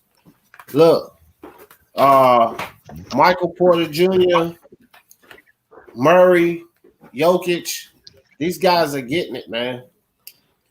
And they beat all the top teams this season. They were able to put up a win against all the top teams this season. But I really felt like this was going to be their breakout season. This was going to be the one for them. I picked them as a sleeper team, and I think that they would have gotten past the Rockets in 6 games. I don't think, I wasn't really too impressed by the whole Russell Westbrook, James Harden combo. They couldn't figure that thing out, man. And we know chemistry is everything. I keep preaching this. I keep saying chemistry, chemistry, chemistry. The Rockets have none. 0. They don't have it. Denver definitely has that team chemistry. They take that in 6. Can I gotta say something. What is going on in the chat? I believe Pacquiao defeated Mayweather. Oh no, that's the Moko. He just has she doesn't really follow sports, but he's known for the random comments. I thought this was like a scam page or something like that. No. That's our Japanese compadre Tomoko. Yeah. I was like, okay. All right, no doubt. I feel it. Yeah, could be very random, man, but that's the Moko, man. Just something with it. All right, man. Nuggets versus Rockets. This is crazy. Before the start of the season, I was capping for the Denver Nuggets to make a deep playoff run. But after watching them this season, I hate to say it, man. Houston Rocket fans, you don't got a problem in this round because I'm actually picking Houston to win this series against Denver. Here's why. The Denver Nuggets, they lack leadership. Jokic, as dominant as he can be at times, he has also a tendency to disappear in big game, to disappear. Like he doesn't take that leadership onus. Denver doesn't have a true alpha. Now with the Houston Rockets, you could come at me and say, well, Louis, they don't really have an alpha neither. They have 2 wannabe alphas. You're right about that. But at the very least, though, they play aggressive. And Russ is a very aggressive player. And the thing is, also, I think their small ball can give the Nuggets problems, especially knowing that the Nuggets have to chase them around defensively. And it's crazy that a 6'5" PJ Tucker, I believe, will be a tough matchup for Jokic. But that's because I feel like Jokic is not going to listen to me. I don't think that Jokic is going to impose his will like he should. And Jamal Murray has a tendency to be inconsistent. And I said that this is the one time. And look, here's the key. Here's the key. It sounds stupid, right? But here's the key. I think that their small ball is really going to hurt them. Now, with the Rockets, it's like the thing with the Rockets is this is a matchup that actually gives them. This is an actually favorable matchup for them. Believe it or not, it's. I feel like when they play a team like Clippers or Lakers, if they were to face them, that's when the matchup disappears. That's when the matchup goes away. But I think at least for the Denver Nuggets, they don't really have a true alpha. And like I said, their defense kind of comes and goes because they've been good defensively. Anthony said, "You're stealing my points." I said, but the thing was, I could kind of see it because it's what, like G Money said, 1 minute they could beat the best team in the league in the Lakers, and then they could lose to a team like Golden State. And they've had some pretty bad losses considering how talented that they're supposed to be, because Denver is a loaded team and they're talented. But they're I wouldn't say lack experience, G Money. I would just say that they lack more inconsistent because it's just their inexperience showed against the Blazers. But it's like they're going back to the playoffs once again. So I don't think it's more so inexperience. I think it's really just more so they're just being inconsistent. And like I said, they don't have a true alpha dog that could take over the game. Jokic is supposed to be that guy, but he is not. He just doesn't give me that impression that he can be that person. See, it was supposed to be Michael Porter Jr., but he's coming off an injury. So, and that's another issue where I feel like as stacked as they are, I feel like Houston would beat them. The only way that I could see the Nuggets winning is if they get away from the play style of Russell Westbrook and how the Rockets have been winning, and they go back to James Harden's play style. That's where I see the Nuggets taking advantage of Houston. If they stick to what they're doing with Russell Westbrook, the Houston Rockets will beat them in that playoff series. They'll beat them. They'll beat them. And I got them beating them in 6. If they play Harden's play style, it's going to be one and done for the Rockets. It's going to be one and done. If they play Russell Westbrook style of play, I can see the Nuggets losing and getting upset, even though I had picked the Nuggets in the beginning. It's what Dream Money says. They don't really have an identity. I don't know what team they are. Like, they could be a good defensive team, then they struggle and don't play defense, and then they're a very good offensive team. I don't know what team they are. At least we know what the Rockets are. And I say this, I feel like at this right now, even though Mike Malone has a deeper team, I feel like he will not be able to use them as, at least in the way Mike D'Antoni uses his team. We know what the Rockets are, and I picked the Rockets to win in 6 for the 3 versus 6. Now, we got an interesting little matchup right here. 4-5. Utah Jazz against the Oklahoma City Thunder. I like this matchup. Me too. So we're going to start with D. Jefferson on the 4-5 matchup between the Utah Jazz and the OKC Thunder. Then we're going to go G Money, Rio, and then Kid. Go ahead, D. What a great matchup this is, man. What a great matchup this is. You know, I won't even make this long. I think that it's a really good matchup. Definitely a 7-worthy matchup. But I just like the way that the Utah Jazz came alive the second half of that season. And Rudy Gobert, man, like, you know, his play down in the post, his length and everything like that, bro. I think that the Jazz take that in 7. All right, no doubt. G Money, go ahead. Much into it, just a little into it. Gotcha. In my personal It's on me? opinion, I'm gonna say Jazz in 7. I just think that Utah to me has better depth than OKC, and I just think that even though OKC has that go-to guy and Chris Paul, who's had a magnificent season, I just think that the Thunder to me don't have the outside shooting like the Jazz. When you have guys like Donovan Mitchell and Bogdanovich and Clarkson and etc. who can and Ingles who can hit the outside shot. And I just think that look, even though Billy Donovan has been further to the playoffs than Quinn Snyder, I like Quinn Snyder's rotations though, when using Clarkson more to give him more offensive punch though. But here's the problem. If the Jazz want to go for Mike Conley needs to play well though. He has not had a good season. Mike Conley needs to perform. So I'll just say so I just say Jazz and 7. Rio. I'm actually gonna agree with D and G Money. I'm going Jazz and 7. Um, I honestly did not expect Oklahoma City to even be in this predicament. I thought once that trade with Chris Paul and Russell Westbrook, I pretty much thought they were in a down slump, like probably a ninth place team at best. But of course, with the power of Chris Paul and making everybody else look good, he managed to get them in a top 5 seed, which is pretty well. But I think it ends. I think it ends in the first round. Okay. Kid Glory. Kid. Um, Oh, I got an upset here. Shout out D Money. Going Thunder in 5 actually. Wow. Talk about it. Talk about it. Thunder at 5? Because like G Money said, and Utah's shown that all year. They got to be consistent. Oklahoma has been consistent. Soccer, and I feel like they're going to carry like the momentum from the season they've been having, and I feel like they're going to beat Utah convincingly. And I feel like 5 games is going to go like it's going to go fast, but it's going to be a great series though. But I feel like Oklahoma wins that easily. I feel like they just find something in Utah, and then they're going to exploit their weakness or whatever. I feel Chris Paul, I feel like even though they're going to get eliminated in the next round anyway, but I feel like he's going to like show everybody, he's elite and he deserves to be in the Hall of Fame.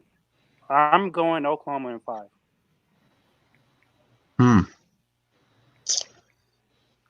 Dang, man. This is crazy, but I'm sorry. The fairy tale of the Oklahoma City Thunder comes to an end. And for the season, for the Renaissance season that they had, I give Chris Paul a lot of credit.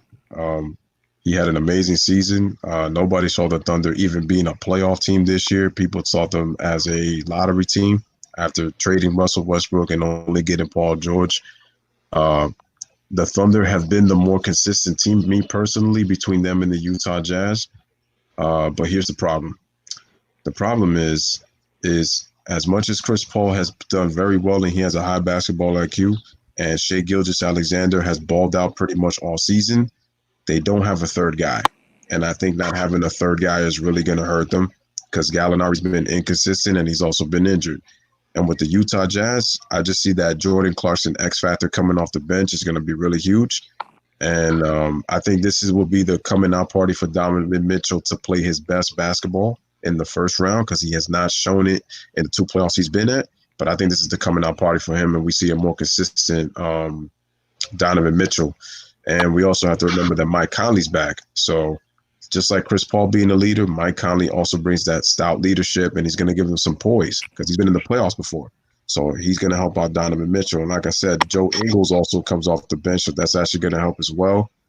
And I just think that the Jazz are, even though they've been inconsistent for pretty much a lot of this year, I just think that they're the more better equipped team right now than the Thunder because the Thunder are young too, even though they do have some veterans. But I can't see. They do have Dennis Schroeder, but I don't see he can be inconsistent at times too, even though he's had a good season too. But I doubt that the Thunder, they don't have a consistent third guy.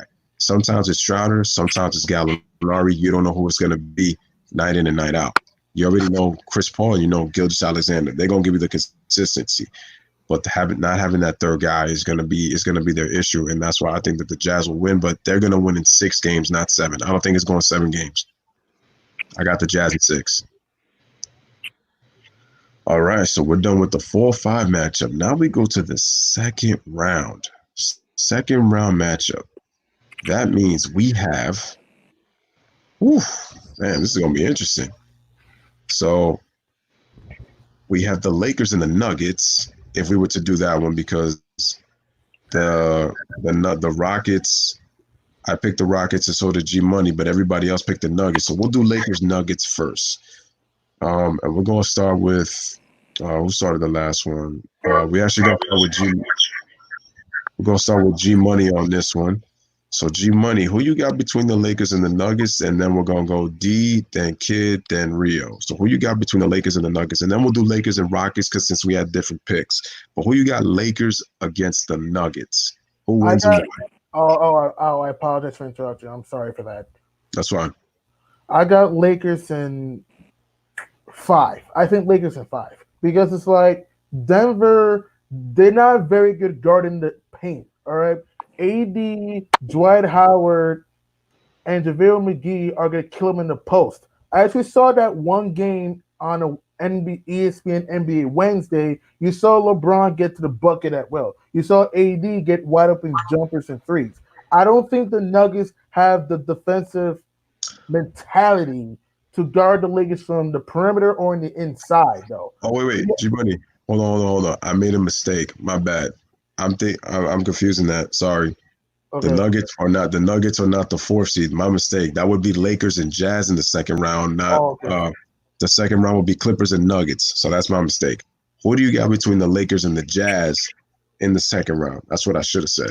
I got Lakers in 6. I think Lakers in 6 because I just think that Utah is pretty good at home, even though they have been inconsistent all year. I just think that the Jazz have enough outside shooting to match with the Lakers, and sometimes the Lakers can get one of those modes when they think that the Rockets shoot threes. But I just think that the Lakers' experience with LeBron, AD, Avery Bradley, Rondo, Howard, McGee, etc., will be too much for the Jazz to handle. And remember, Frank Vogel has been to 2 conference finals. Quinn Snyder hasn't been to a conference final. Frank Vogel's a better coach, in my opinion, than Quinn Snyder. So I just think that, and you have to understand, Donovan Mitchell hasn't proven himself yet in the playoffs, other than that one series against the Thunder when when the Jazz upset the Thunder in 6. OK3 at the time with Melo, PG, and Russ. So I'm gonna say Lakers in 6 because I just think that the Lakers can get one of those modes when they set up for too many outside shots, though, and the Jazz are a pretty good home team. But I got Lakers because they're the more experienced team. Okay, Lakers is 6. All right, D, who you got? Lakers and Jazz. Who wins the series and why? Lakers in 5. The Jazz they're just not equipped to deal with the Lakers. They're too strong. Anthony Davis, LeBron James, and the rest of them. I'll just say that they're just too strong. Jazz making the playoffs, that is something to be applauded. But I don't think anybody believed that they would go to the finals. And the second round is where it stops, especially meeting a team like LeBron James and them. So easily I say Lakers in 5. Jazz, they'll still win. You know what I mean? And that's it. Pretty comfortable win for the Lakers. 5 games. All right. Kid Glory, who you got? Lakers, Jazz.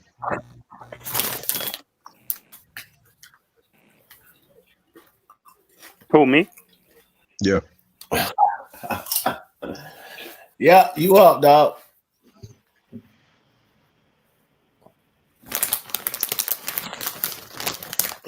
Is he in Canada? Is he in Japan? You got a delay going there, Kid Glory? You up, Something bro? going on. Something going on.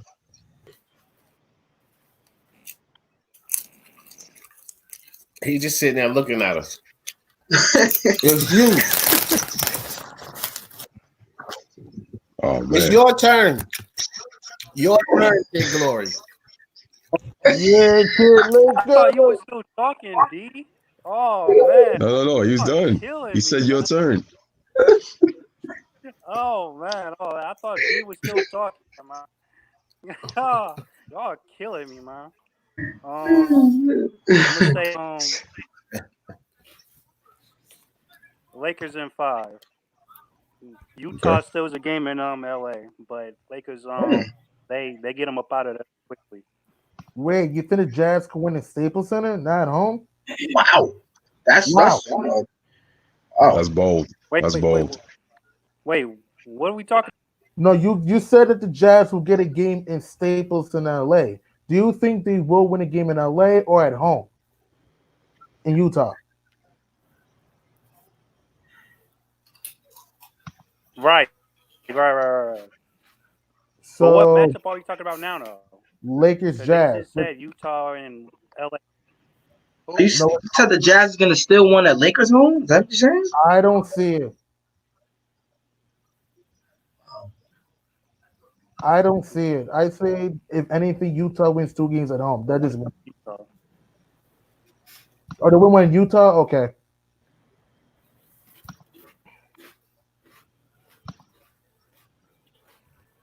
Is that it? All right, so you got Okay. so Okay. Kid. Okay. I just saw it. Okay. If it's Lakers and Jazz, Lakers and OKC, um, Lakers in 5. Both those No, against from the comment OKC, right they there. win in 5. Against Utah, they win. Oh, okay. I'm like, what? I All right, so was you got confused for a little bit. got you. That's cool. All right, Rio. All Was right, over you there your pick. warming up and stuff. Dude was over there Um, walking around in circles and stuff, man. I thought you were about to say something.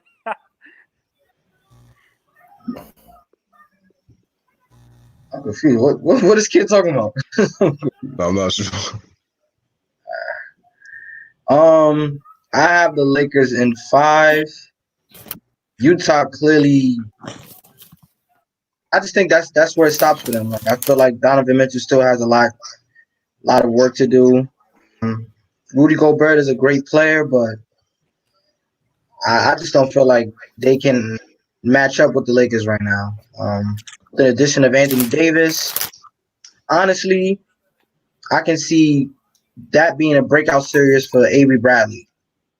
If there's anybody, that's the series I believe. Avery Bradley can come in and Yeah.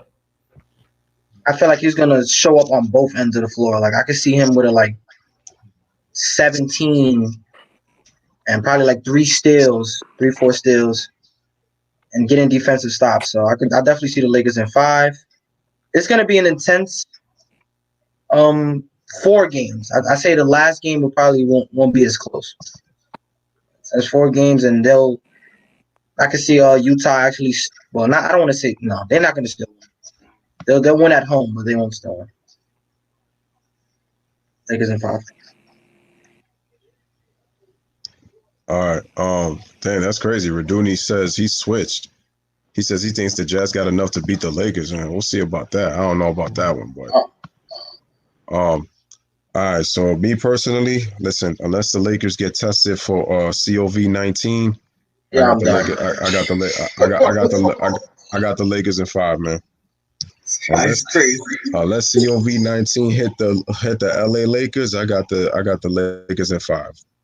I'm sorry. I just think they're gonna be too. That's just too much. We're talking about they're too down. They got no answer for LeBron. They got no answer for AD.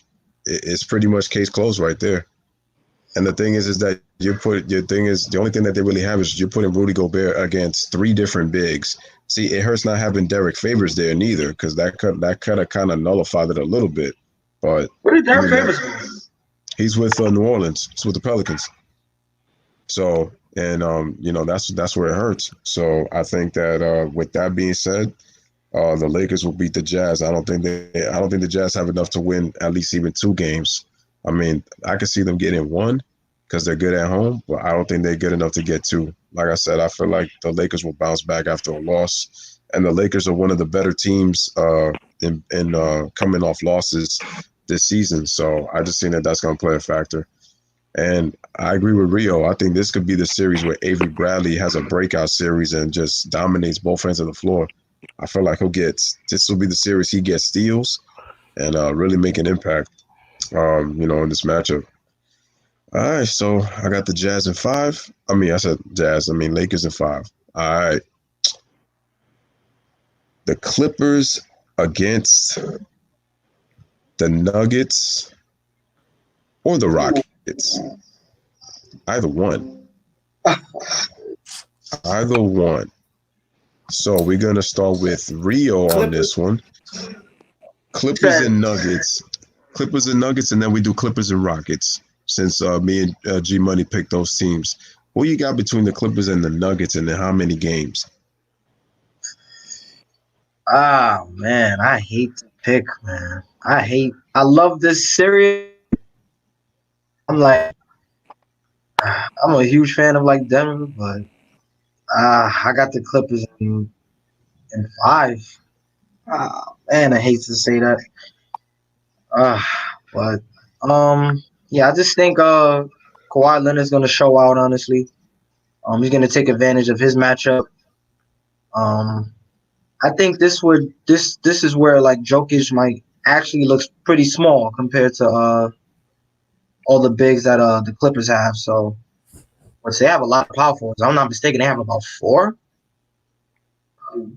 probably 4 or 5 power forwards. So I think they're gonna bruise him up, and with Patrick Beverly, I think he's gonna harass Jamal Murray the entire series. So yeah, I definitely got the Clips in five. Man, it's unfortunate. I mean, I don't want to see Denver hard, but if it's anybody that I can see, it will be the and Lakers.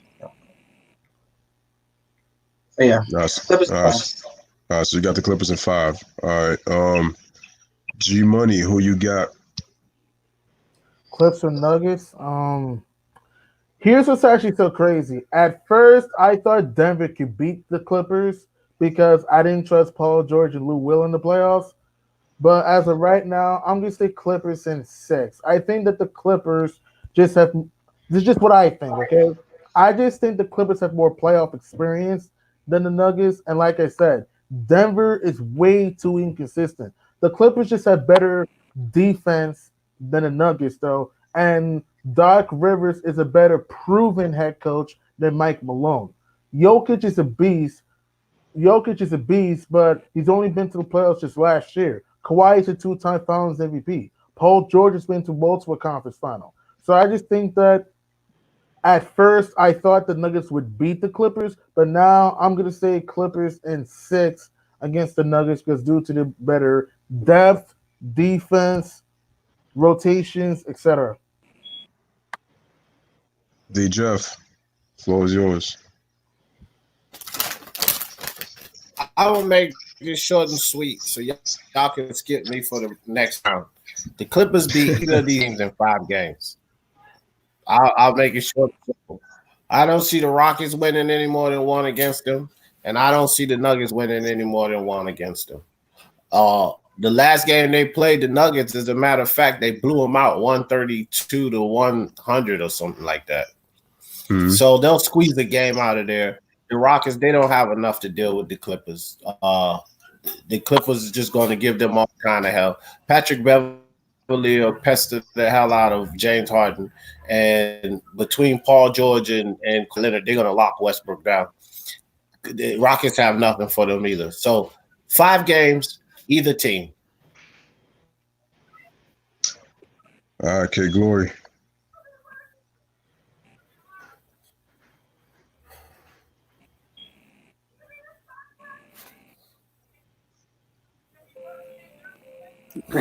It's on. Yeah, so you. I hear him that time. But Clippers in 5. Clippers in 5? I feel like, yeah, they found their identity at a great time, man. I feel like Utah gets a game and it's going to be at home. They get a game and it's going to be at home, but I feel like they just at home in Denver. But the Clippers overall, they just have too much, on offense, and I feel like. And the only reason why they win in 5 because Paul George steps up in that series. He's going to be the reason why they win in 5. He's going to be big. And that's going to be that's going to like set the tone for the Clippers in the playoffs. That's why they win 5. I'm gonna make this short and sweet for both teams. Honestly, the Clippers beat both teams in 5 games. Reason being is because people were getting hyped about the Houston Rockets for how much they hate Kawhi Leonard. But let's be honest, the Clippers are the better equipped team, and the Rockets do not match up well with the Clippers. The Clippers can play any style against the Rockets, and that's where it hurts the Rockets. And that's why when it hurts not having Clint Capella and you trade all your Briggs, the Clippers can play small just like you. Okay, so that's where it's really gonna hurt Houston. And once you take away their 3-point shooting, they're very one-dimensional. So once you do that, it's a wrap. And then with the Denver Nuggets, again, they don't have a true Say it alpha. again. What was it? Proud. I said you take away the 3-point shooting from the Rockets, they're one-dimensional. What else can they do? They can't do squat. They can't do jack shit. Okay, excuse my French, but they can't do jack. So this is where the ball dominance is going to start to show between Russ and James Harden, and that's where they're going to have their issues. All right, so getting back to that, with the Denver Nuggets again, the Denver Nuggets don't have an identity, and Jokic is going to look really small. And I think the addition of Marcus Morris and Joakim Noah, those dogs are going to start to show. And they got the bigs. You got Zubac as well, and then you got Montrezl Harrell. So I think that's going to be a lot for the Denver Nuggets, and then they'll pretty much lose in 5 games. Denver just doesn't really have anybody that's going to match up with them. They're deep, but I just think that the Clippers are more versatile, in my opinion, in terms of the different lineups that they can play, and they can throw bodies at Jokic. So then once you take Jokic out, now you're going to depend on Jamal Murray to be your scorer.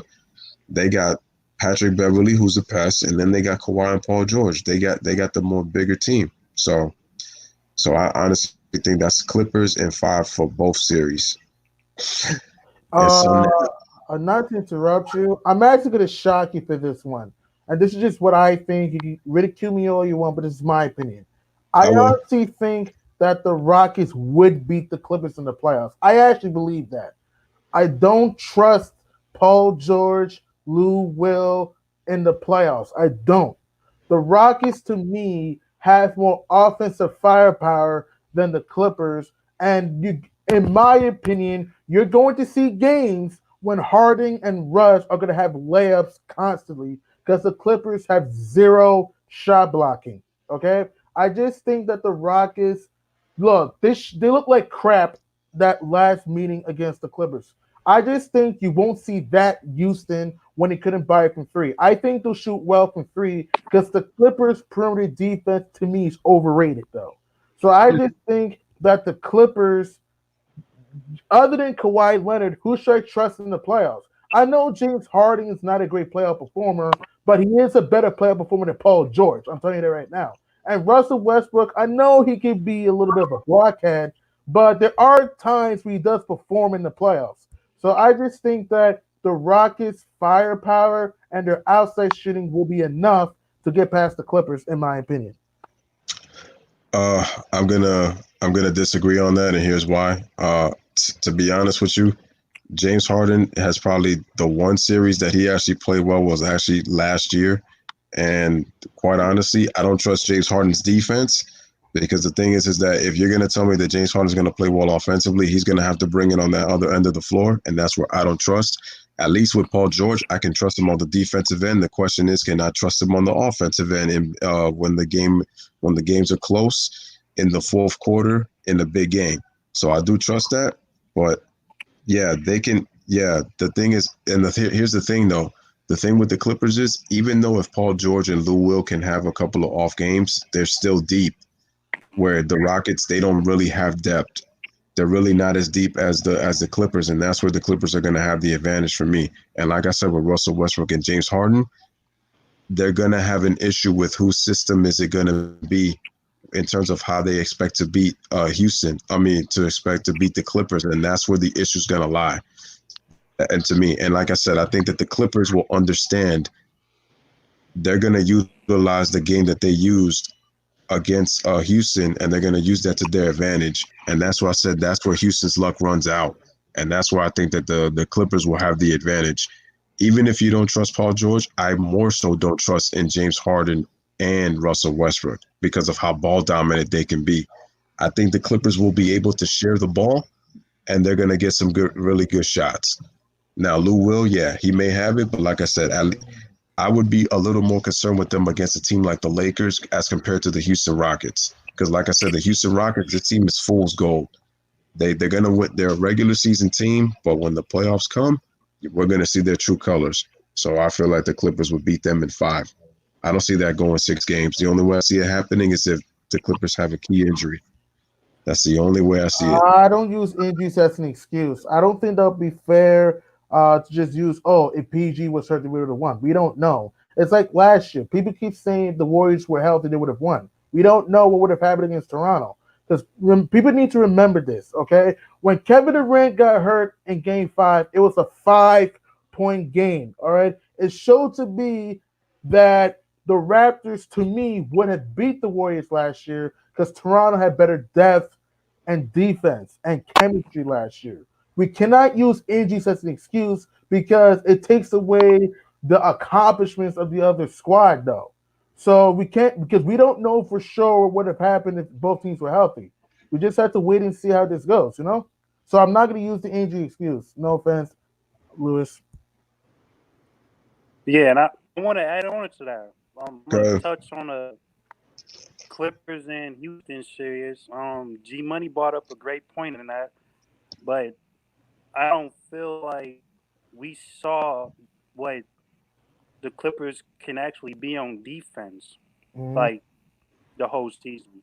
I don't feel like they're overrated, but I feel like they haven't shown what they are capable of, like many of us thought they would have. But I feel like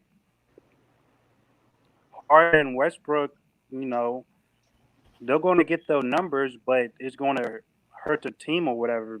Like the Clippers just have more depth, and they actually play within the system and it have way more success than Houston have.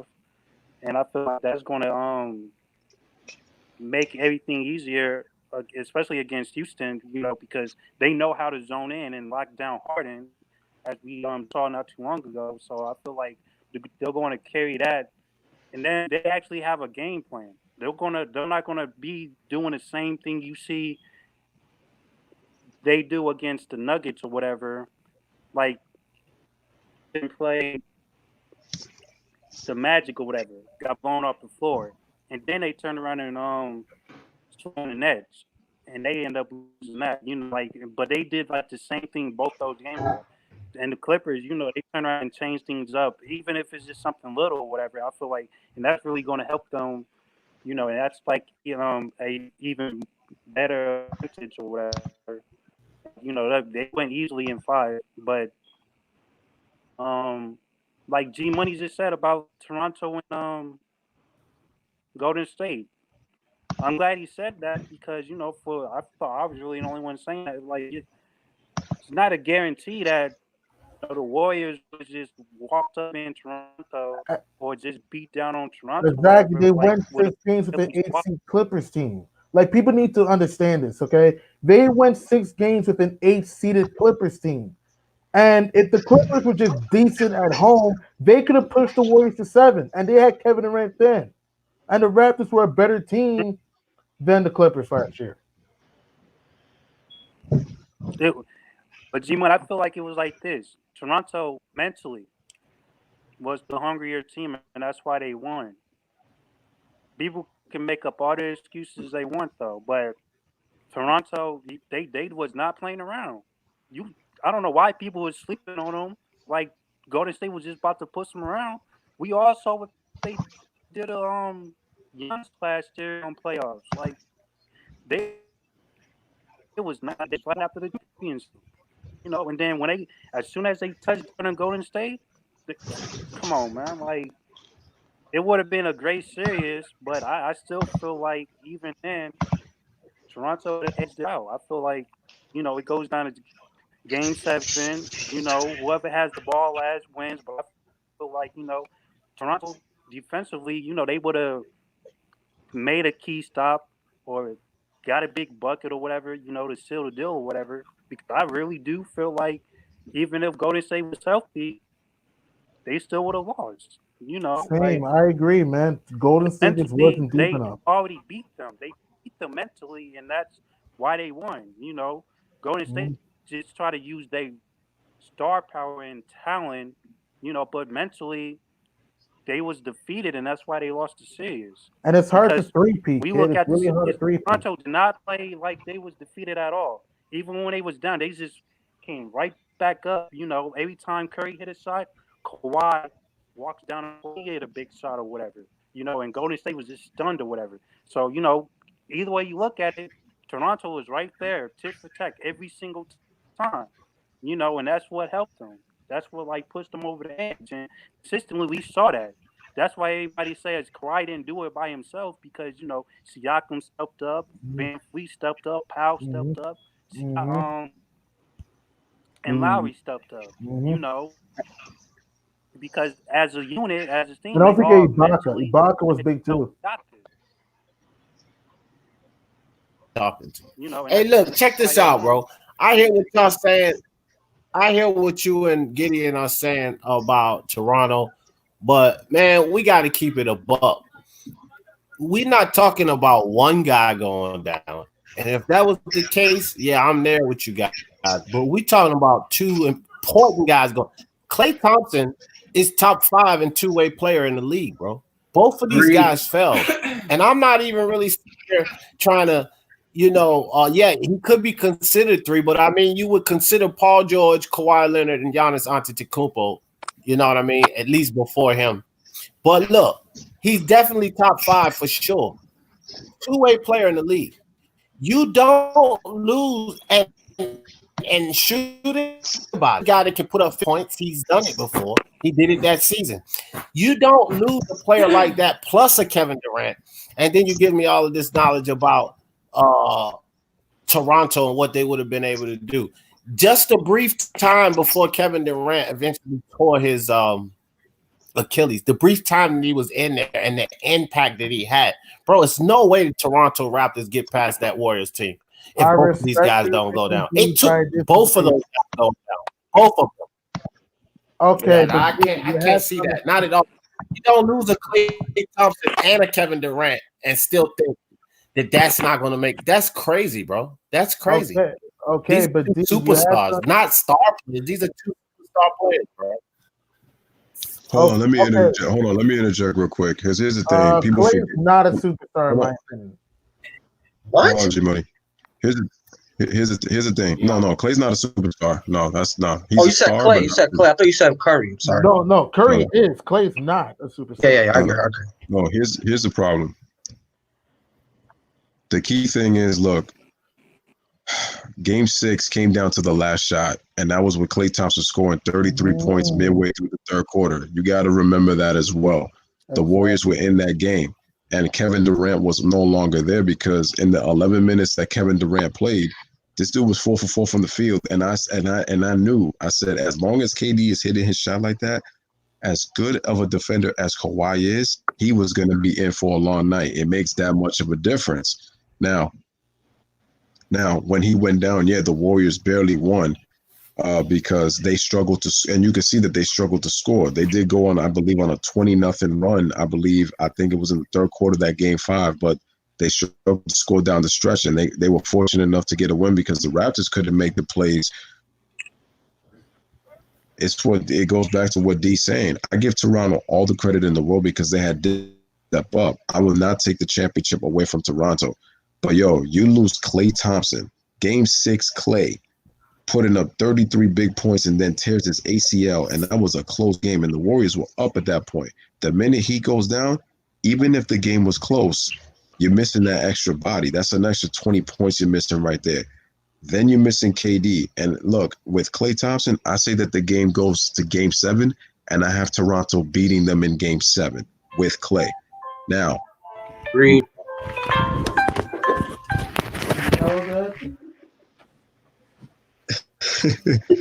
It's a beautiful day in the neighborhood. Won't you be mine? Got the Mr. Rogers ringtone.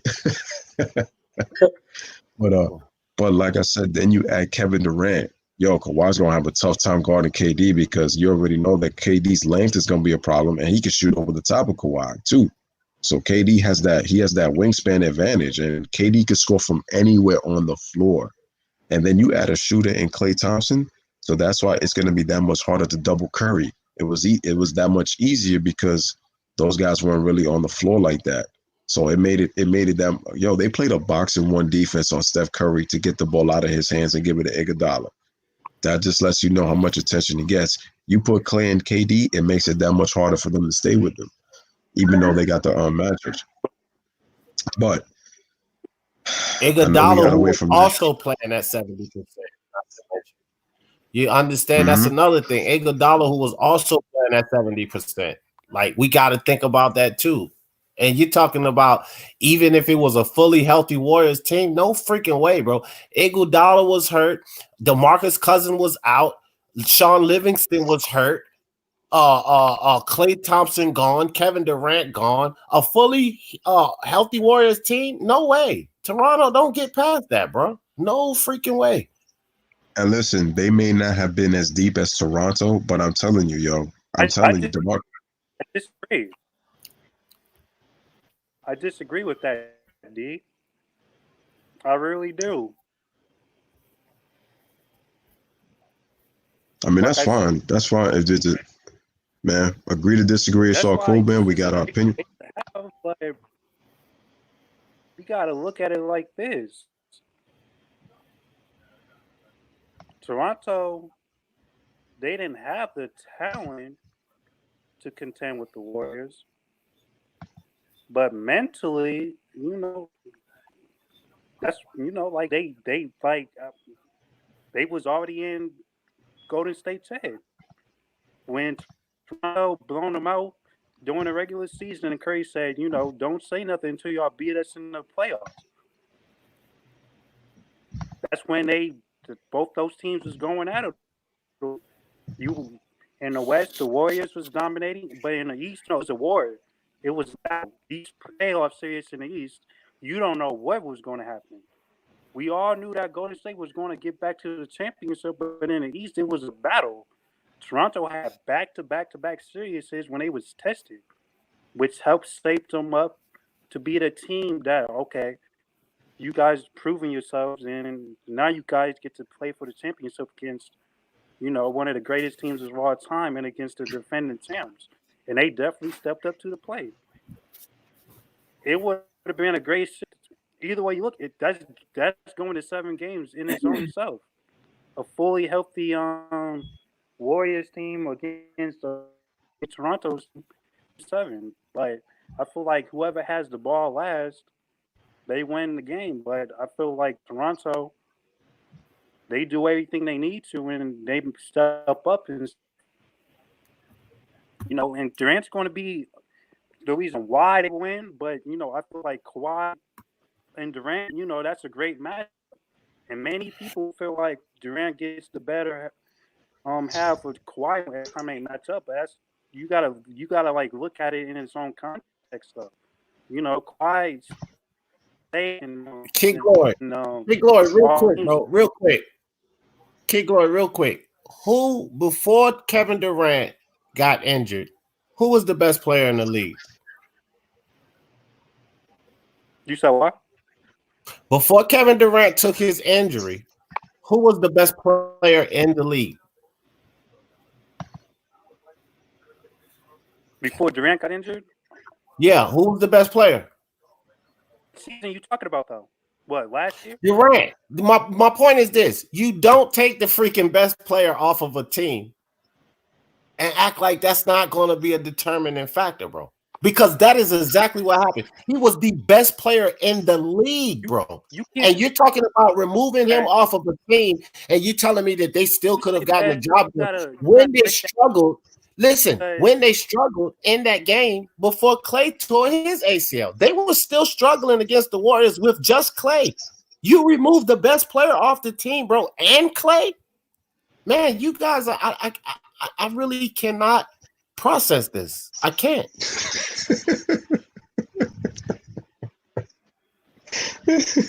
You gotta break that down, though, because at the end of the day, you can't say that the best player on the Warriors got injured. Curry was still playing. He's no. And Durant. Dude, come on, stop that. Kevin Durant was clearly the best player in the league, bro. We know this. We all know this, bro. You talking about like, okay, listen. You talk about like overall best player in the league. He was definitely that. You take Kawhi Leonard off of the Toronto Raptors. Do they win? Do they win? You take Kawhi Leonard off the Toronto Raptors. Do they win? Yeah.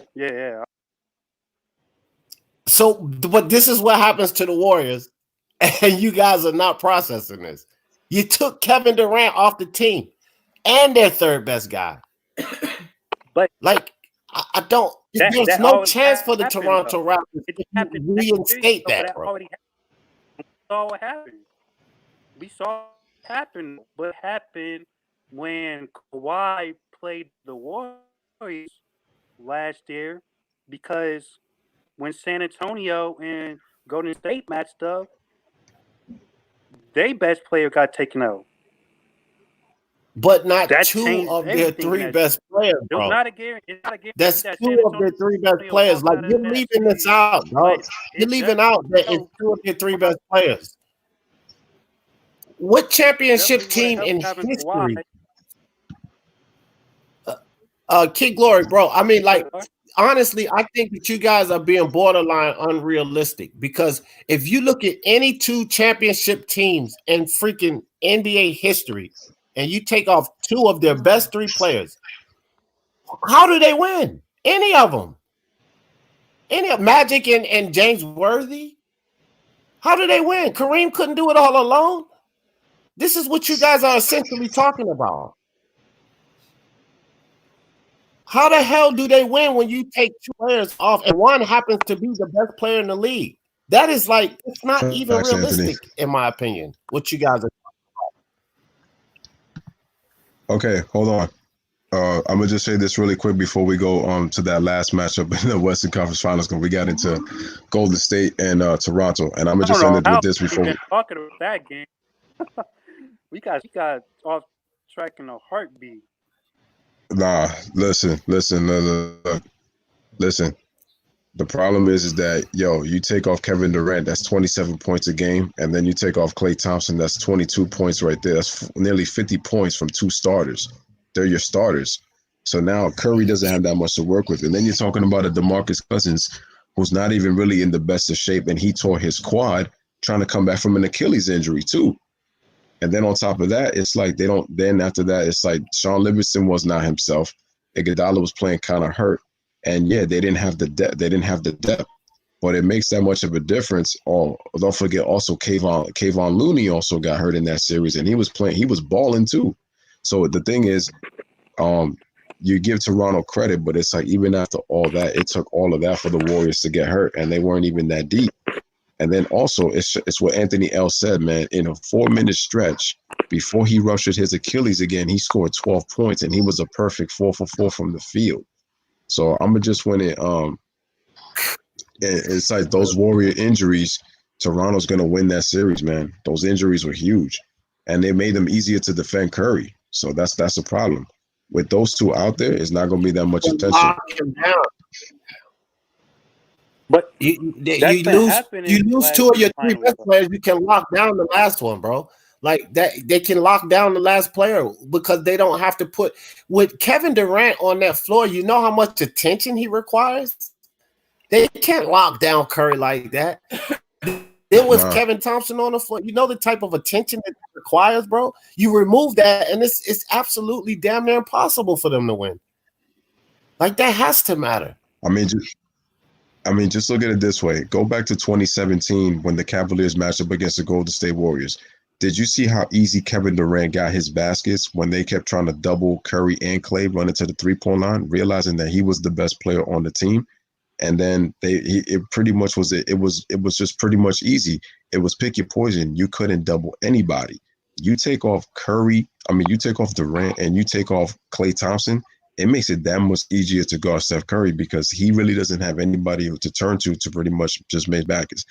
All right, but let's just skip it. Let's just end this one. Now we're gonna go to Rio. I forgot. Who you got between? I know you picked Lakers and Jazz. No. Clippers and Rockets, and then Clippers and Nuggets. Since we have picked the Nuggets and the Rockets to kind of go into the second round, so make those I made picks, my and then we'll pick do the rest.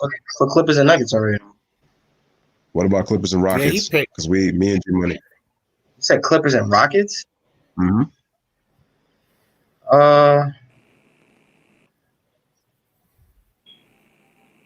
Probably same result. Clippers in 5. Okay. You picked the Again, Clippers. I really don't see the hype in Russ and James Harden. Like, I feel like if anybody's gonna shine, it'll be Russell Westbrook, because I don't see James Harden is gonna.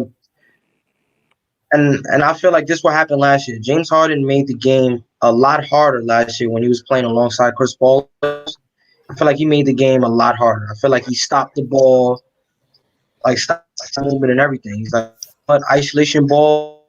I got it, guys. Don't worry about it." And taking these silly back shots. I mean, yeah, they go in, but what if they're not going in? Then what? So I got Clippers in 5. It can be pushed to 6, but I mean, if Russell Westbrook has a 40, So 10, Rio, you think 13 kind of game, yeah, but Clippers in 5. What'd you say, Kigler?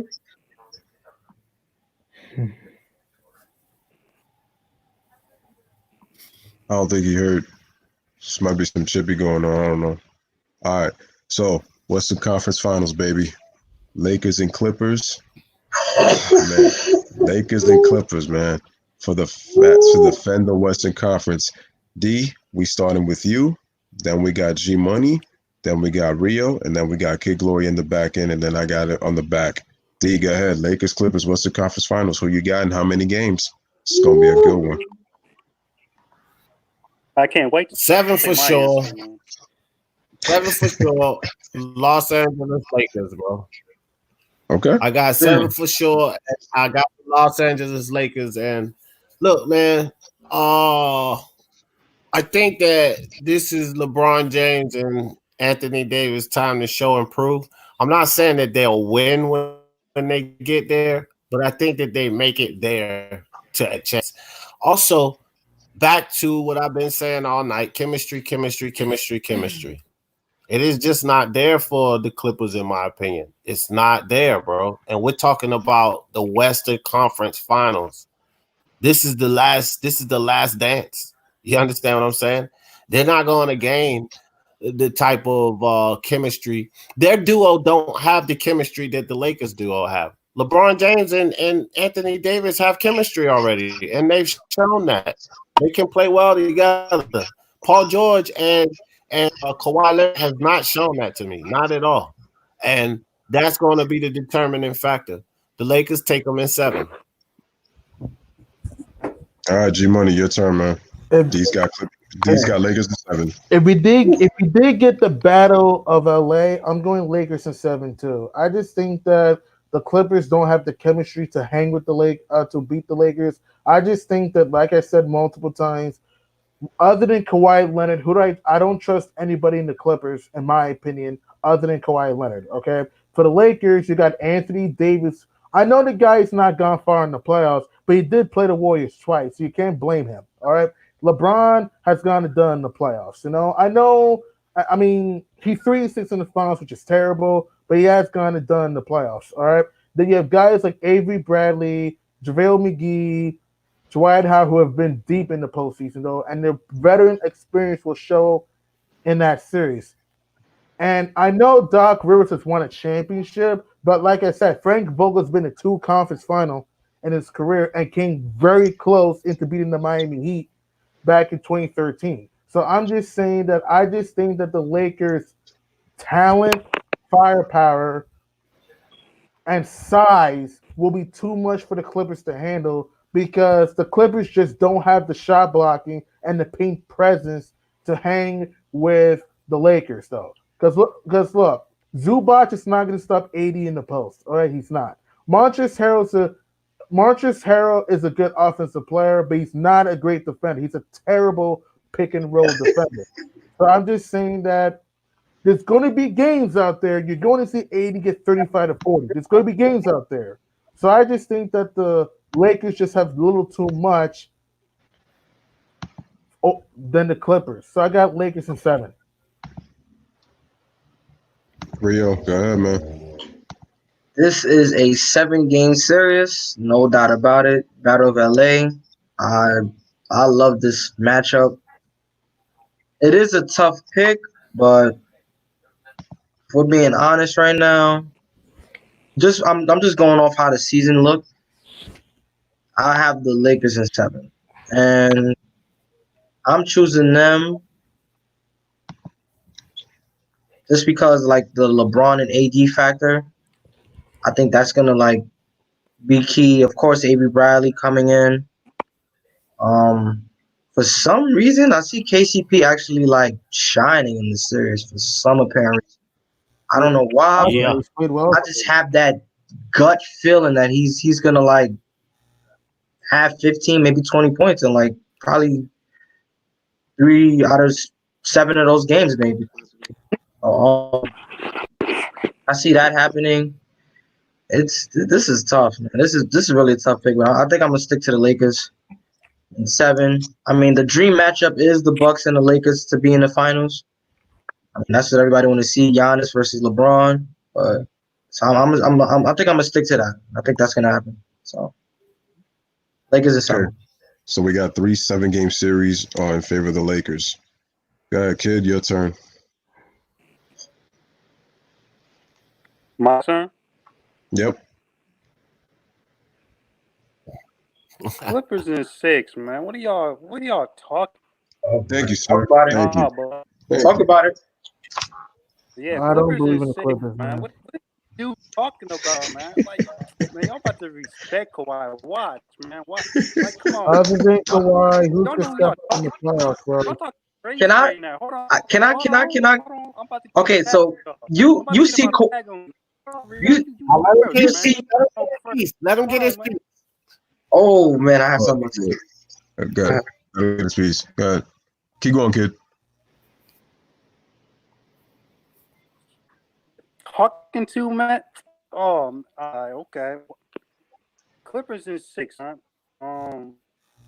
Every matchup we've seen so far lived up to the hype, and that's going to carry on in the play. But things is going to be that much more magnified. And LeBron's a closer, and Kawhi is going to simply come down to who get the 50-50 ball, and who like make key plays when it matters most. Everybody's going to step up. I'm really guessing, and it's really going to come down to who just gets down, who do all the dirty work, and who can step up when a team needs a bucket or like somebody get a stop. And I feel like the Clippers, they got enough depth, to be a team that because it's going to be a battle, but the Clippers, they got defenders, and they're gonna like if LeBron's out, they're gonna have defenders switching on them. Why is gonna be on them? They're not gonna put PG on them, and it's gonna LeBron's gonna and then he's gonna start passing or whatever. But like the players around him, they won't be hot or whatever, like LeBron or whatever. So I feel like that's gonna be big. But also, can Anthony Davis stay healthy?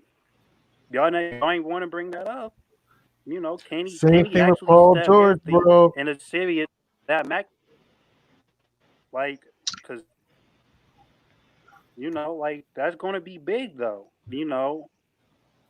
And I feel like if Davis don't be healthy or like don't deliver or whatever, because this is really LeBron's last chance at a championship.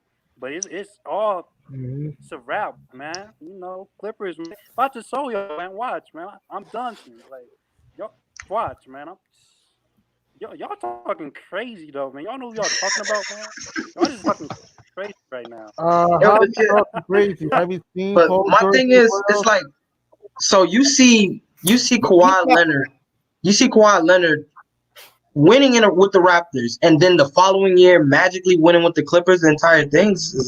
We don't know. Like, yeah, Kyle That Lowry sounds played well in the crazy. playoffs last year, but we can't just say it's a short thing. Paul George will play well in the playoffs this year because it's like again the Clippers have zero shot blocking. You're going to see games, and I'm just telling you facts right here. You're going to see games when 80 is going to have 30 to 40 points in these games because they have zero shot blocking, and their rebounding is not that great.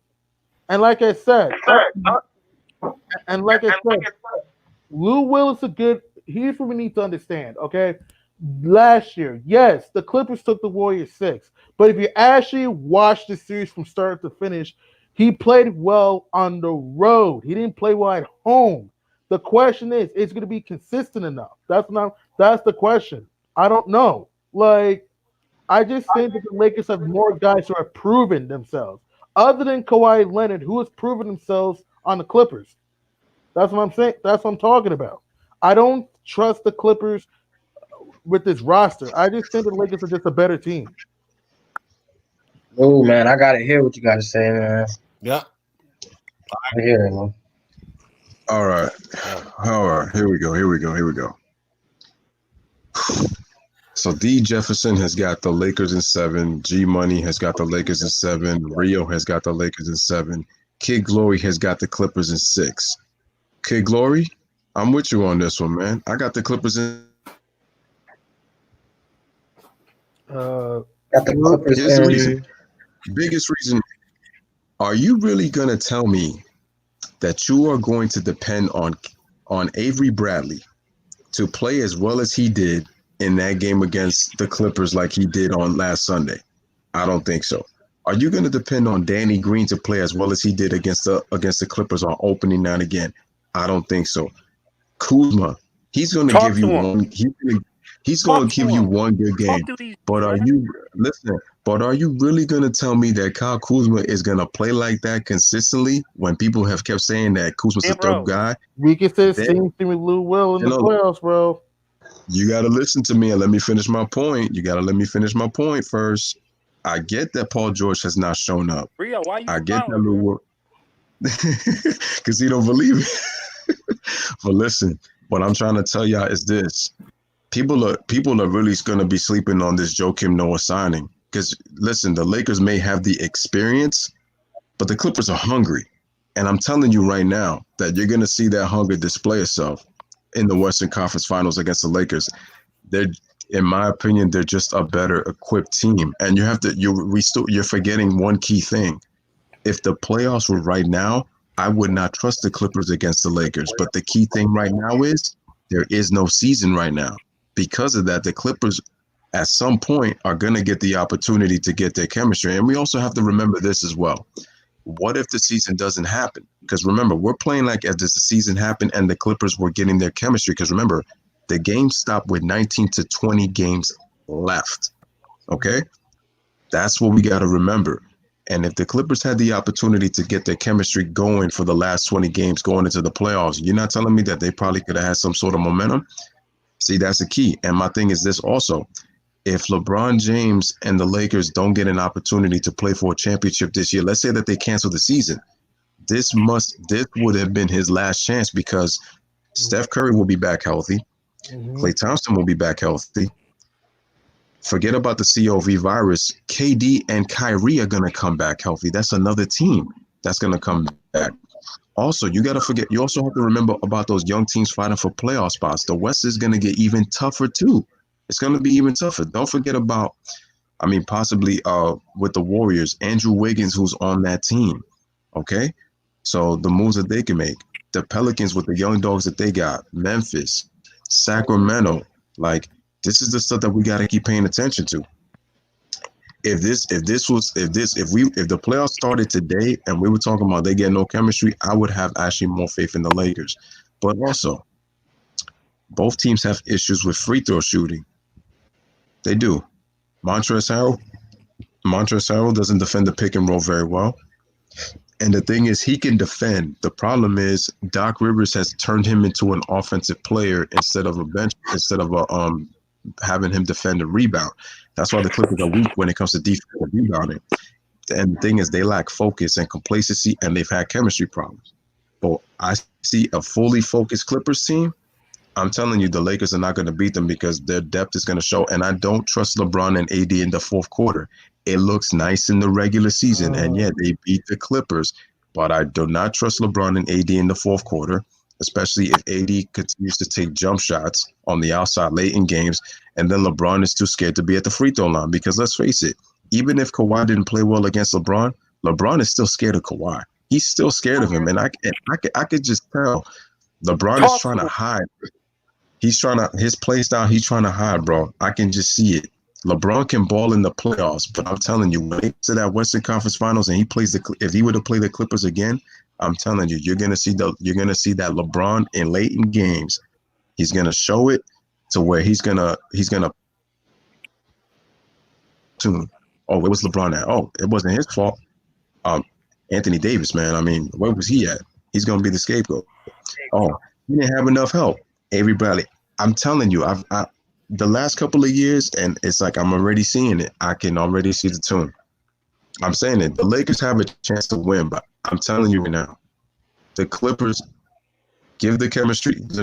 Listen, with the time that they have, like I said, this is LeBron. This is why like the Lakers actually have more factors going against than people realize. I'm telling you right now, Joakim Noah can alter shots, and he's gonna help him with the shot blocking. So now you have him, Zubac. You got Montrezl Harrell.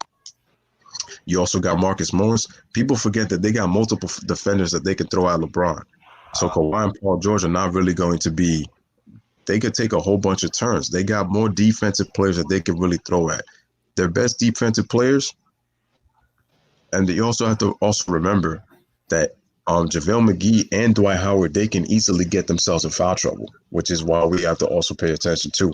And neither one of those guys are also good free throw shooters.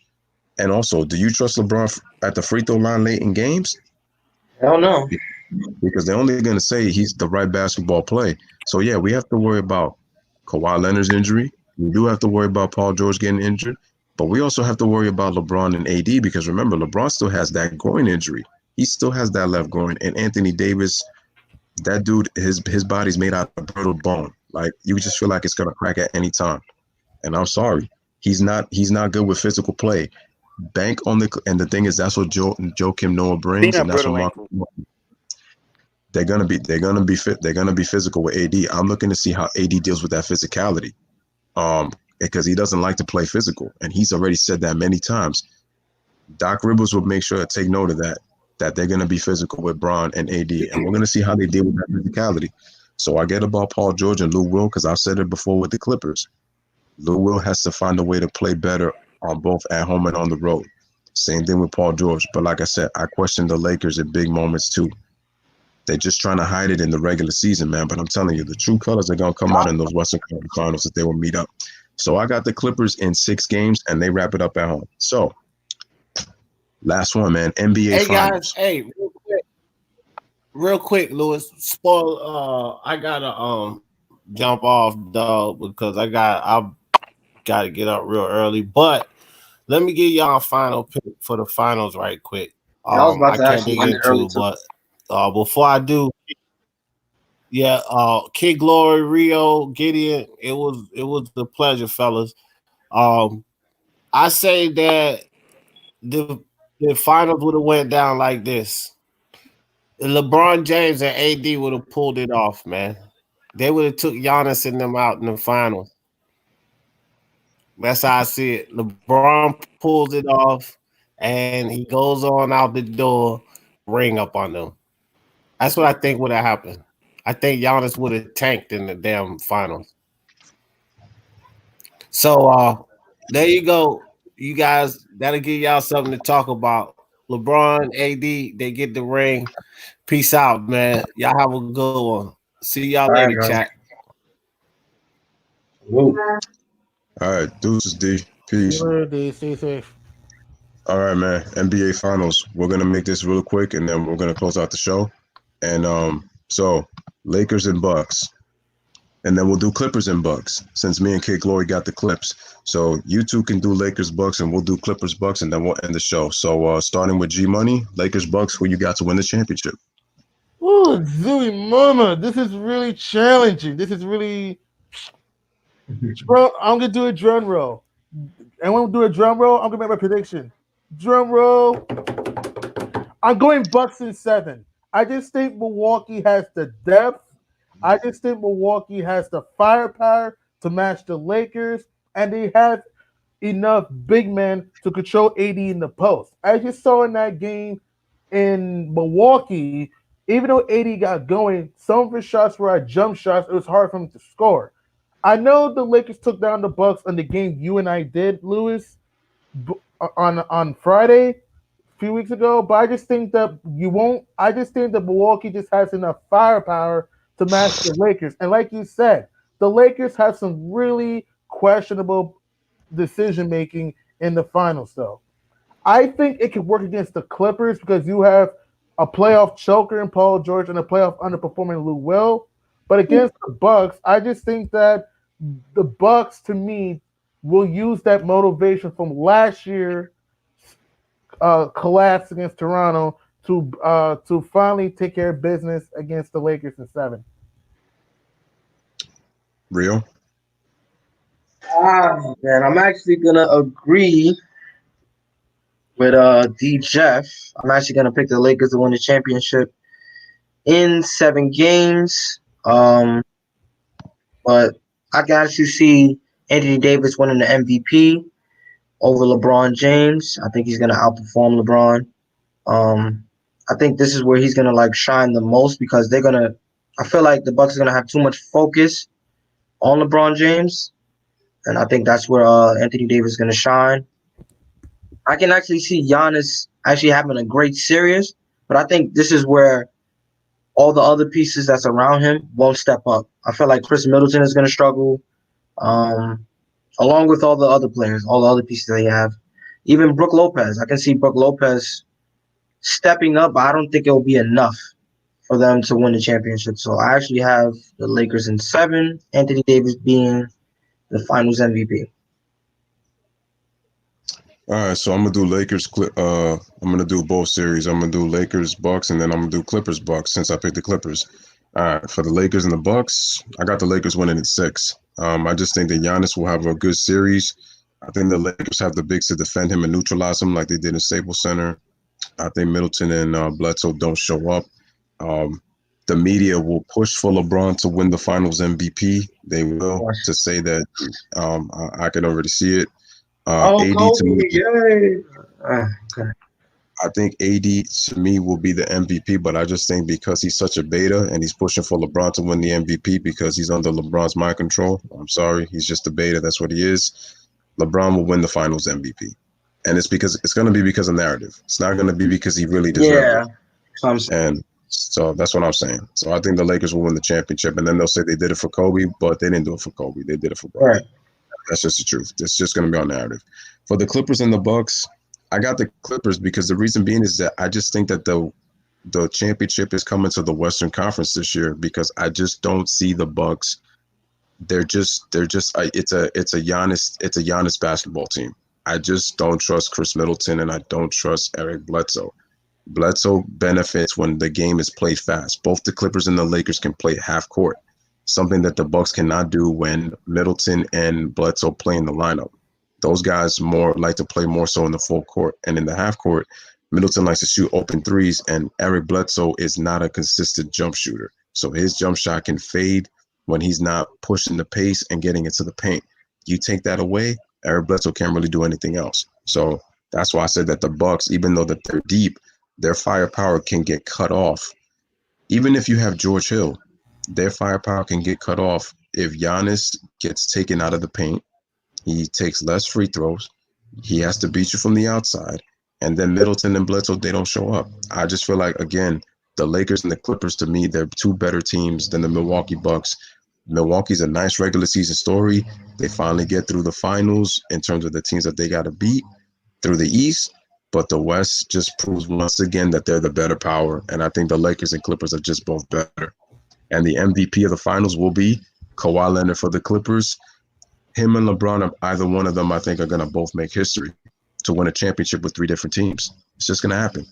and LeBron's going to join Kawhi winning a championship, a Finals MVP in the other conference. So that's just my opinion, man. Lakers, Clippers, don't matter. Either one of I those do two want to teams. say something before we get off. So you're pretty much saying that Kawhi Leonard has Giannis numbers. That's what you're pretty much saying. Kawhi has Giannis's number. Yeah, Okay, not it's mad at just that. a different. Yeah, the thing is that if Giannis had the ability to score on the floor like Kawhi Leonard can, I would have said Giannis, especially because of his size and athleticism. But because he can't shoot consistently, I got the edge to Kawhi Leonard. Kawhi Leonard's problem is he has a tendency to take, you know, a lot of jump shots and gets away from mixing up his game. But Kawhi Leonard right now to me is a better overall player than Giannis. He's not the better rebounder per se, or the better assist guy. But I'm just saying as an overall basketball player and being able to affect the game and impact the game at both ends, I would still kind of give the edge to Kawhi Leonard, and it's because of Giannis' ability to shoot. That's why. Yeah, no, AD's gonna be putting in work. He will, but I'm saying he's not gonna win the MVP. LeBron's gonna win it off a narrative. So, ladies and gentlemen, we are at the end of the stream. I want to thank Rio. I want to thank D Jeff. I want to thank Kid Glory, and I definitely want to thank G Money. Shout out to the chat. And any last words you guys want to say before I close out the stream? Starting with you, G Money. All right, for the coronavirus, I understand it's serious, but I just think we need to relax, okay? Because I actually checked the stat. There's only like a 1 or 3% chance that since you're young, that if you do get the virus, you're gonna die. But it's only like a 97 to 99% chance you're gonna survive. Here's what's really crazy, okay? Schools and the country need to understand that this virus is, to me, it's not as serious as it is, because it's like they shouldn't be kicking students. I mean, they're not kicking every student out from their campus, but it's like they limiting campus use and all of that. You get what I'm saying? I just think that people need to calm down about the coronavirus and understand it's not as deadly as viruses like the flu or heart disease or etc. I understand it's bad, but for the most part, if you do get the virus, God forbid, you're going to be fine, especially if you're young, especially if you get immune system. And then also, I just think that people listen. And I heard this story about the governor being mad at the Nets for testing players. It's like people are taking the virus like it's a bubonic plague. It's not, all right? It's not going to kill you, especially if you're young, because it's like, it doesn't have that many crazy symptoms like the flu. This isn't not Ebola we're talking about here. Like, I'm just saying that, yes, I'm trying my best to not get it, but I'm saying that if you do end up getting it, especially if you're young, you're going to be fine, because it's like only like 1 to 3% chance you're going to die. That's kind of low. And I just think that schools are just and restaurants being closed. People are overreacting. Like, people need to just calm down. Let's see what happens. Maybe this goes away in April. Let's just see what happens, though. So I'm just saying that hopefully the NBA doesn't cancel the season. Hopefully they continue the season. Hopefully that we get a champion. So yeah, people need to calm down about the virus. This is not the flu. All right, the flu is way worse than this. No, I didn't see schools get canceled when Ebola happened. I didn't see schools get canceled when the flu happened. But all of a sudden, you're scared of a virus that you're probably going to survive with. People are overreacting for nothing. Toilet paper being gone. I mean, water just being consumed. It's crazy. People need to just calm down and understand that you're going to survive. Okay? All right, Rio. Hey, man. Yeah, man. I didn't want to say too much. I definitely wanted to thank Lou for even putting me on the panel, man. Like, I actually been waiting for this for like past several months, but it was a wonderful experience, man. I had definitely had a good time with G Money. If I'm not mistaken, Kid Glory, sorry, Kid Glory, of course, D Jeff and everybody. So this was a dope experience, man. I'm willing to do it again whenever. Obviously, the time can be an issue because I'm taking 5 classes right now. I was supposed to. I plan on graduating in May. I mean, I might not have the ceremony, but of course, I just want to graduate. So it all depends on the schedule, but I'm always willing to do it again with you guys. So salute to you guys. Man. And even besides, I'm graduating in May. I'm not graduating in May, but hopefully I walk in May because Yes, it's like I understand the virus is serious. I get it, but like I said, there's been worse diseases. There's been worse viruses. Okay, nobody cared when the flu happened. Now all of a sudden for this, it's like people are overreacting. If you're young, all you have to do to avoid catching the virus is to keep yourself healthy, wash your hands, just don't be around people so much. That's all you have to do. Like people think this is like the bubonic. People think this is like the end of the world. Like and even I blame China for this. Why feed people infected animals instead of checking if the food is fresh and cooked? Because of that, look what's going on now. Like I'm a senior. Okay, listen, G Money, I understand what you're trying to say, but you got to look at it from this perspective too. And sometimes I feel like sometimes we say things without thinking, but we got to understand something. People are overreacting, but the problem is that this is affecting the elderly and the elderly who have these conditions. So, and if you look at the player, and the thing is, even though the players have been healthy, we don't know what Brooklyn players have this coronavirus, and Kevin Durant just caught it. He says he's good and he's being optimistic. So what I'm telling you is that we can definitely, obviously, you can definitely get better, obviously, if you're healthy. But the thing is, you also have to be precaution. And the thing is, we can't just say that, oh, well, um, everybody needs to try to wash their hands and stuff like that. Think of the little kids who don't get proper training at home to wash their hands, who just literally cough all over the place. They don't have that kind of measures because their parents don't really teach them on proper procedures on how to properly cough when they need to cough, when they properly need to sneeze. It's these things like that. They don't really, again, they don't learn these kind of things at home. So it's easy for us to say that, but it's like a lot of these parents, they don't teach these kids from young on how to properly follow these procedures. Yeah, for us, we learn how to wash our hands. We learn how to properly, before we eat, wash our hands. Same thing with after we eat also. Things that we should not touch, because the thing is, if we look at the kids today, anything that they see, they touch. They don't care if it's dirty or not. They'll play with things on the rug, even though they shouldn't. But that's because those are things that they're so used to doing because parents don't really tell them anything. So because of that, that's why we got to understand. And it's like with older people, the thing is, yo, they get this condition because I heard that this virus can affect the lungs. Okay. And people who have these kind of conditions, they could die instantly because their bodies are not immune. So they don't have a strong immune system because they're older. So if you're young and you have a strong immune system and you take care of yourself and you're healthy, you can get cured from this virus. But it's just those that are not able to be healthy, they're not able to. And like I said, as a basketball fan, as a sports fan, I want to see all sports back. But we also have to think like humans, and we got to be humble. If they're not able to cure this virus, and I'm hoping and I'm praying that we get through this. People quarantine themselves, and hopefully, man, this virus can go away, and we could get back to the regular season for all sports, not just basketball, baseball. Hopefully, football season doesn't have to stop short, because I know that the NBA season, a lot of things are being affected. The draft lottery, also Olympic play as well. So, And but again, summer league also, but it's like we got to think about the human beings first. It's about taking care of that first. If this continues to be a problem, then the NBA may have no choice but to have to shut down the season, because it's like it's gonna become a huge problem. Like if this continues. So, and the thing is that it's easy to the very easy thing to do is just to, yeah, okay, we can blame China, but look at Italy. Now look at us. This virus happened since December, from when we started to find out.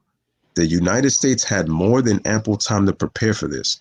And now the media is causing everybody to freak out. And then now all of a sudden they're telling us about something that they should have prepared for when we came out in December. And at the very least with China, even though this did happen, guess what? They acted very quickly, something that the US hasn't done yet. And look what they're doing with the schools. Schools and restaurants are shutting down because, again, it's about fear. The problem is they focus on fear and not about the precaution. That's the problem.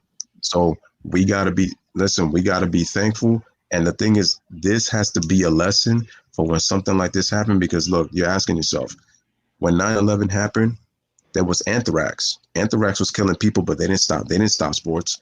The swine flu, they didn't stop sports. The Zika virus, they didn't stop sports.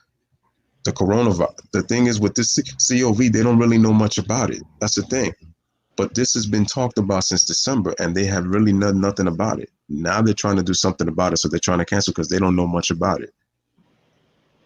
Look, Italy mishandled their cases, and look how many people have died in Italy. They have more deaths than any other country. Any other country, they have the most deaths, and that's because they mishandled their case too. And we knew about this since December. That's the thing. So I agree with you in what you're saying, G Money, but that's why we also got to look at that other aspect too. These kids are not being taught. That's why it's like it took something serious like this for them people to realize that. It's a shame that people don't know how to be hygienic. It's a shame that we have to wait for a virus to tell people to be hygienic. This is like you're not wrong, Louis. You have very good points, but I'm just saying too, like you said, this has been happening since December. Why didn't the U.S. just prepare us about this in the future so they could create a vaccine or whatever to keep us safe, rather than let the media just make us go bonkers and stuff? Because again, we don't know when the virus is going to end. It may end in August. It may end next month. We just have to wait and see how it goes. I'm just saying that, in my opinion, I don't think the virus is as bad as we think, because it's like, I know you don't want old people to get it, but like I said, for them not to get it, just separate them from others. Don't just cancel schools and all that. That's just my opinion, though. I just don't agree with that. People need to relax. All right, I think differently, but man, everybody's got their opinions. But once again, shout out to you, G Money, and everybody. Once again, this is your boy Louis with another one with a live stream. Everybody enjoyed. All right, man. As always, live, laugh, love. Thank y'all for watching, man. And I'll be back with another one. Enjoy your night, G Money. Be safe out there. And like I said, man, try to stay healthy, man. You too, man. Stay safe. Shout out to the chat.